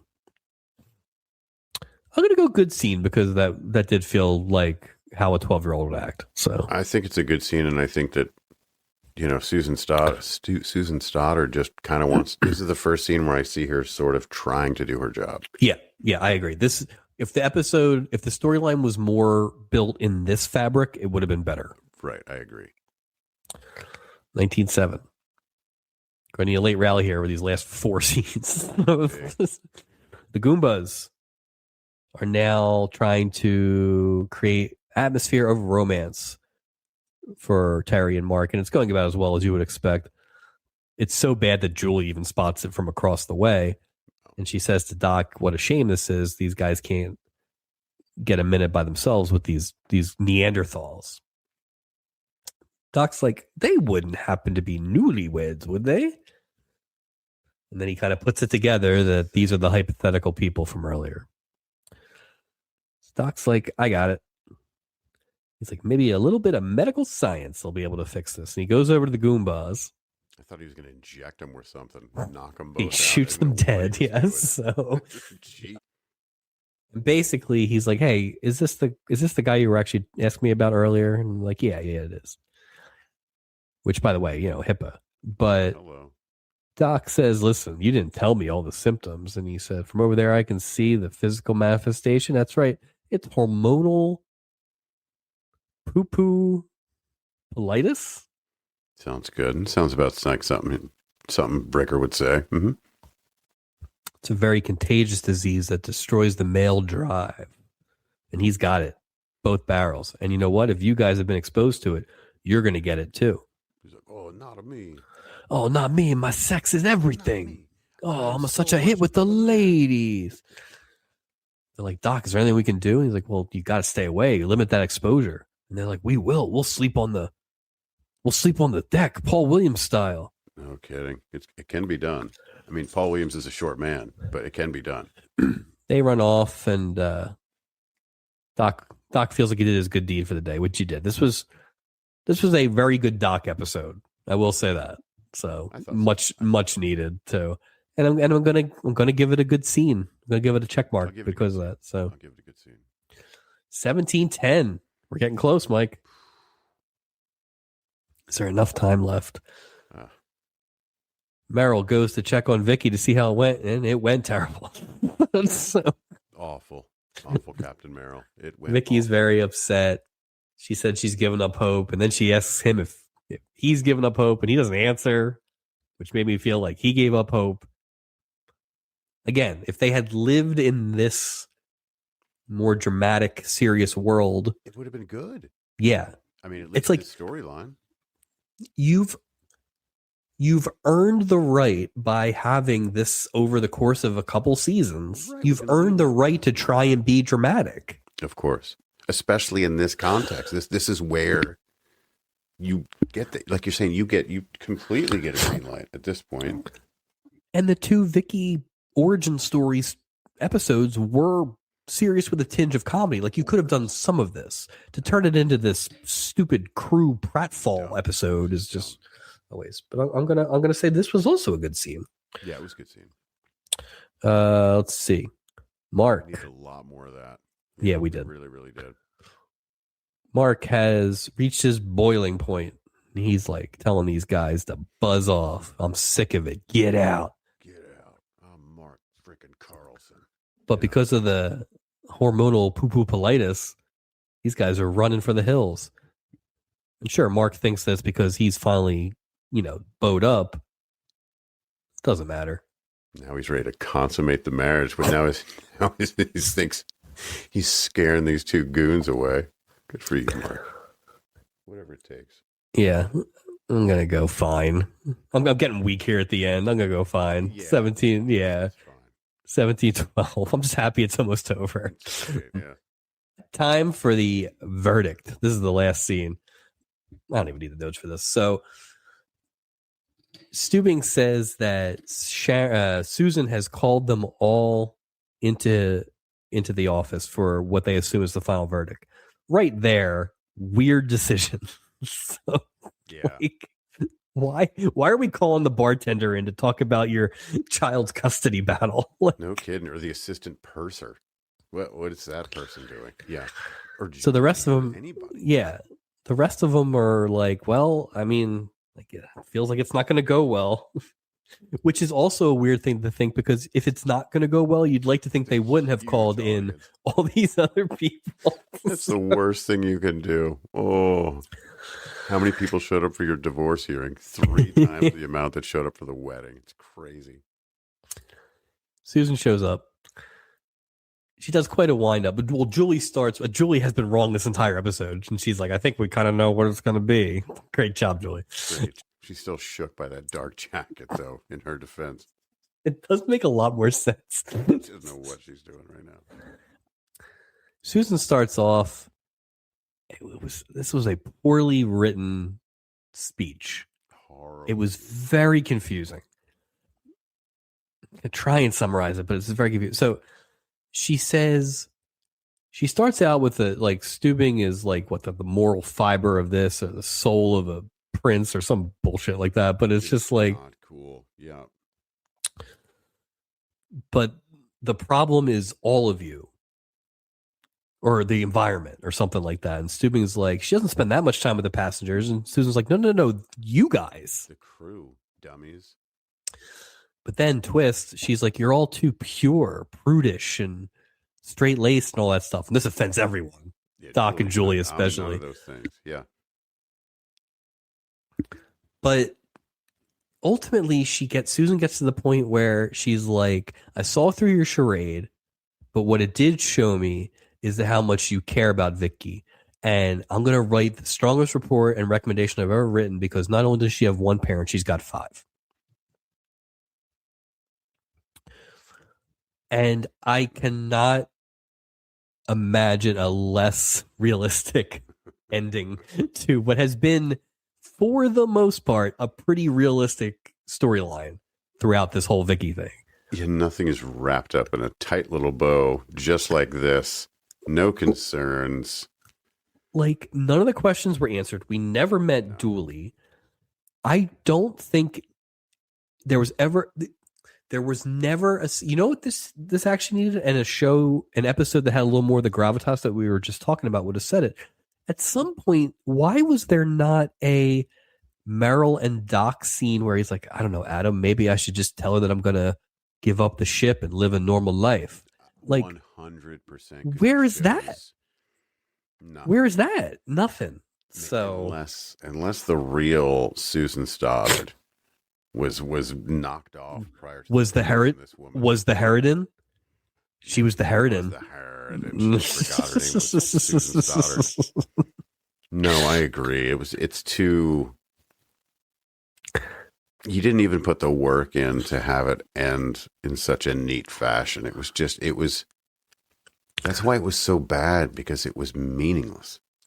I get what the show is. Sure. And all that stuff. But I feel like, and I wouldn't be this much against it if we hadn't had the other 2 episodes. I feel the same way. They already set a precedent for the Vicky story arc. Right. They just completely pulled the floor out. Yeah. If they had done this episode with the exact same attitude as the first 2, or like we said, those couple scenes, sure, you really could have gotten there. Same thing, right? I don't need it to be like, and she has 7 hours of school. Like, I don't need all that, but like, it's just one big joke, right? It was another round of hijinks. You took all the realism away from the storyline, and then you make the childcare worker look stupid because she's just basically wandering around the whole time. Mm-hmm. Like, she should have been more of a hard ass, honestly. Right. It should have been. Yeah, I agree. It should have been more like the IRS thing. Yeah. 100%. So, but again, just it really was, for all the Eve Plum stuff, which did bother me, and the low energy from Alice Faye. That was actually the part that bothered me the most, is that, because that felt like you could have easily made this a good episode with, but so I'm not going to count these last quickies in Act 5. Our final count, I believe, is 19-11. Wow. So than I thought.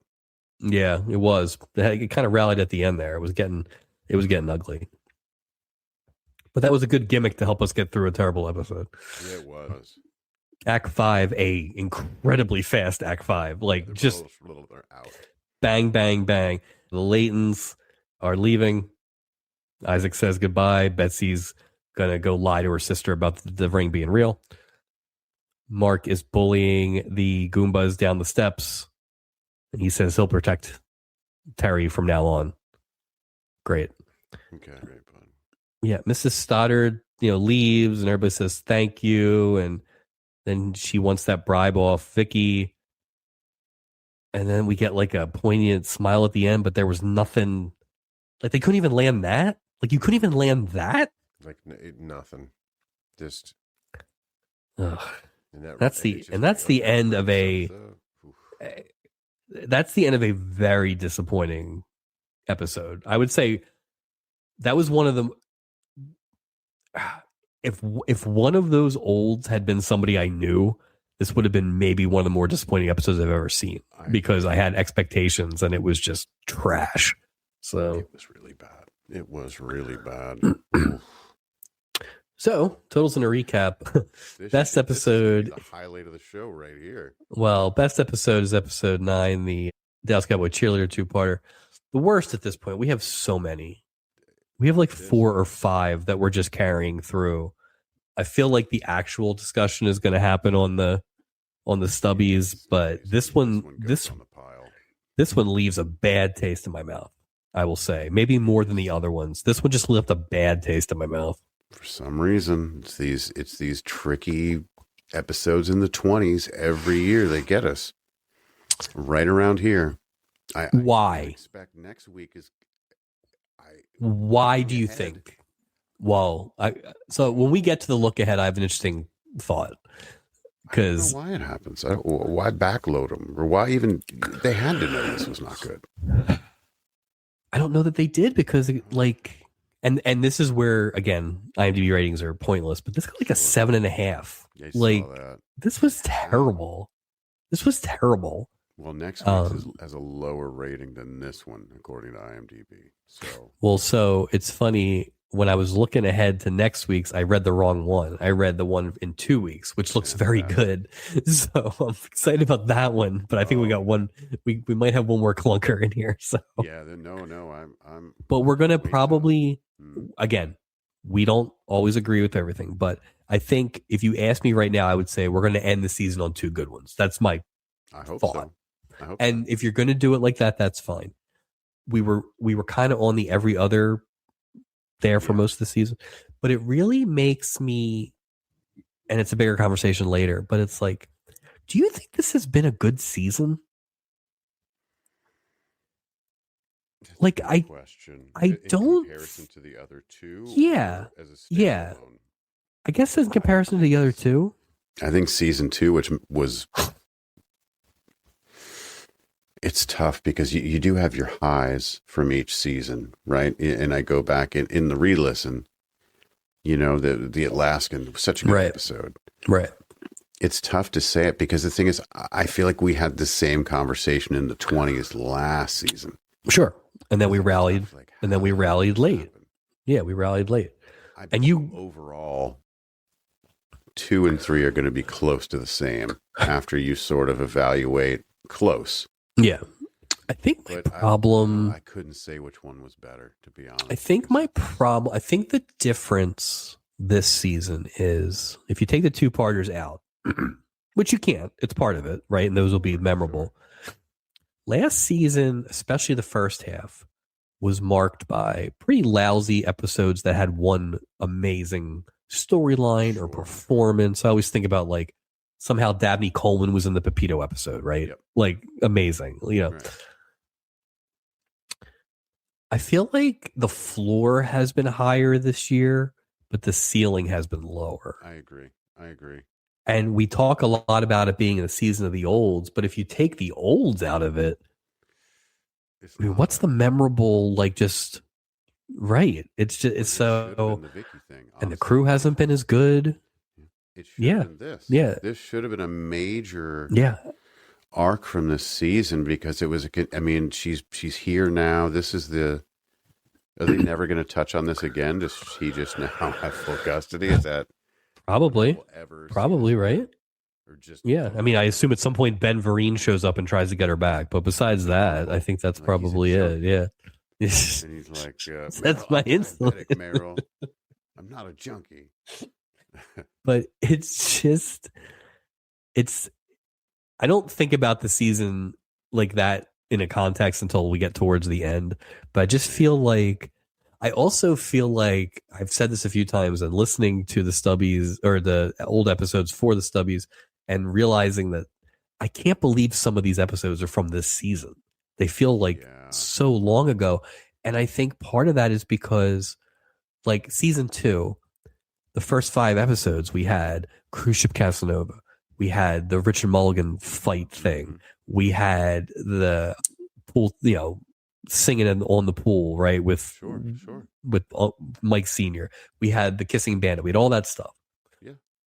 Outside of the 2-parters, I feel like I can't like pull a lot of great stuff except for like Stubing's brother or all the olds. But it's like the olds were just impressed by the acting, not necessarily the stories. Well, again, because it's like, I think when you said that, the first thing I thought of was like, well, Gopher's engagement, yes, like that whole thing, and then or the Gopher Spider Serenade, right? right, Which is probably, spoiler, is probably the best thing I saw this season. I agree. And it's like, and like there was other things, but yeah, it is weird when you look back. There's been a lot of episodes have gone down, but it is strange if and I agree, much like ski jumping, you got to throw out the highest and the lowest scores. So getting rid of two-parters is the easiest thing to do. Right. But if you get rid of the two-parters and the worst of the worst, is that a fair way to evaluate a season on what's left on the bone?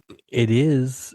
But then I think it comes down to, I know I have said this about specific episodes where it was like, oh, it's unoffensive, but it's not memorable, and we won't really ever think about it. I feel like we've had a lot of just like not memorable episodes. Well, the thing is, I wonder too if like they're getting 14 million viewers on every Saturday night. It's an established slot. I wonder how long it takes before, oh, this is the formula, so it allows us to be a little complacent. Obviously, with episodes like this, Yeah. I don't know. Well, I think that in the end, when we're finished, we have to like rank the seasons. Yeah, and next season is obviously, we just talked about it with the strike is weird. There's to be more of a compressed thing, and man, we get a lot of two-parters early next year. A lot. Not looking forward to that. No. So yeah, I'll be curious. And like I said, hopefully, I said this after episode 22 last year. We have 3 episodes left. I hope we don't add anything to the pile, and if we can start there and just work our way back, it'll be a good start. There might be one more. I'm a little worried about next week. Yeah. Well, I'm worried too. Captain of the week. Ooh. Is there a captain of the week? Maybe I'll say Doc. Just because I don't know who else to. I'll say Doc. I can't say Stubing just because he put those shorts on. I'll say Doc. Yeah. I will say Stubing's Black Jacket, and I will say Electronic Handheld Video Game Baseball. Oh, I should have said Electronic Handheld Video Game Baseball. Really? Yeah. But performance wise, I mean, like I said, I don't think the olds had the gravitas they thought they did. You know who I would actually give it to? The gift shop clerk. I mean, the gift shop clerk, at least she was hustling to make some sales. She's a hustler, baby, and she ripped those olds off. So, but none of the things they thought were good were good. No, so absolutely not. This is plentiful. Walk the plank. Oh, dude, I'm gonna say Eve Plum just because she just didn't even clock in this episode. Like there was no point. But I don't know if zero effort means I want him off the ship. I don't know. Alice Faye was kind of in that category too. If the plank's wide enough for Eve and Alice, I would vote for both. But if I have to go with one, I would go with Eve Plum. It is interesting because, like, on the page, I don't think the Eve Plum thing, like, there was nothing you could do. No, they just didn't. There was give her to be there. They could anything. Have a cardboard cutout. You're right. Like, if anything, it should have been that thing. It almost would have been funnier if she would have gotten pulled away for some reason and he got stuck with them. Yeah, that would have been the whole funny. time. That would have been funny in one right? room. And like that would have been fun. Yeah. Right. Like she gets chicken pox or some ridiculous. You know what I mean? Something. Yeah. And they all have it. You know. Right. Stupid. Yeah. Whereas I think, while not amazing, there were spots for that Betsy character to shine through. Put it this way. I cannot remember her name. I will remember it as soon as I fill out my stubby ballot. The woman who played opposite Don Amici this season. The lady who got the flowers from the dead husband and all that stuff. Yeah. Give her this. She knocks it out of the park. There is something. There is room there to do more. And she didn't do it. So I agree. I can't disagree. If Audra Lindley had been Betty Layton. Oh, wow. That would have been She'd great. killed it. That would have been great. So Yeah, there was just a lot of that. And like you said, I agree with Stubing's sartorial choices for important meetings, the complete dropping of the ball on that storyline, just what was not great. You build up all that time you spent investing in this story, and then they're just like, That totals in a recap for episode 22. Well, plugs, Hitting Season Patreon, absolutely hammered. It is spring training, and it's a Phillies podcast you need. So grab your bat, your cap, and your Phillies pride, crack open a beer, and enjoy a weekly Phillies happy hour with Chris Jones, Justin Clue, and our very own Mike Robertson. Check out Absolutely Hammered on the Hitting Season Patreon. You can find us anywhere and everywhere you find your audio podcast. Please hit that subscribe button and leave a review. You can also find our video podcast on YouTube. Also hit us up with a subscription, or just hit the subscribe button, I guess, and leave a review, Grandpa. However people say it. However you're supposed to say that. You can find us on Instagram and Facebook. Look for weekly reels and updates. And it is time. You've got mail. Oh, looks like we have mail. New email from our friend Superfan Marianne. Today's episode, I'm listening to today's episode when I did my Love Boat rewatch last year. I remember this wasn't exactly the best episode of the season. This one? She's a psychic. She's a super fan and a psychic. I do agree that James Gregory is the best part of the episode. Right? I mean, God, that feels so long ago. It does. James. He was so good. Barney Miller is one of my favorite sitcoms. Nice seeing him on the Love Boat. Having a huge snowstorm here in New Jersey, and it's not done yet. From our superfan, Marianne. Thank you for the email, Marianne. I hope you made it all right through that snow. And James Gregory is the best part of that episode, by the way. We also got a response to a question that we had on that episode when we were talking about the that awful father of the kid who was running the cult, who was a soap opera star. We had asked if soap operas exist, and our friend Helen reached out and said there are still a bunch of soap operas on. Interesting. So, and she actually asked a good question, which we will definitely keep an eye out for, is be curious to see how many of those soap stars end up on here. I don't think we've had a lot of soap opera people, but Evening is Dallas's soap. That's different. That's a prime time. I don't count that. Like, I think we were asking about specific, like daytime. Yeah. So I know people like, I think Stamos was on soap operas. I think Hasselhoff was on soap operas. Yeah. Like, so, like, I would love to see Robert Scorpio show up on here, or Frisco, or somebody like that. Yeah. Yeah. You know what's So funny is I did see in my peer head on the IMDb page, I accidentally pulled up season 4. I think I saw Hasselhoff. I think I might have seen him in a couple weeks. Ooh, okay. But that was when I accidentally read something, so I don't know if it was. I hope it was in a couple weeks, because I was very excited about that episode, whatever that was. So, yeah. But thank you to Helen for reaching out. We always ask dumb questions, and we appreciate the smart answers. So, I did look ahead to next week, Mike. I wish I had better news. It's a repeat of this. Well, no, I don't recognize any of the names. And when I started doing research, none of them have ever been on the Love Boat, and none of them were on again. Oh no! Oh no! So, no! You know, That's not good. That's not good.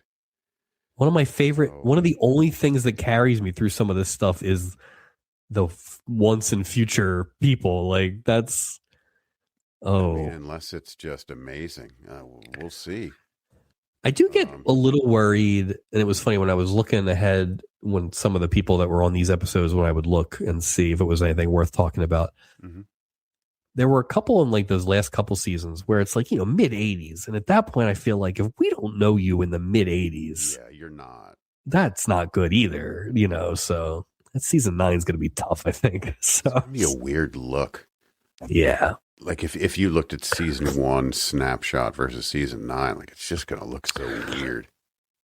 Well, and it's also we've noted it, and I'll be curious to see what it looks like next year because we have those front-loaded two-parters. But like they clearly have put their eggs in the two-part basket in terms of star power. It's not a bad idea. It's not a bad idea, It's not but a bad idea. it does leave you really thin in the cast. I mean, listen, Maybe that's part this of is it. not. Maybe you have X amount of guest stars and they're just loading up too much.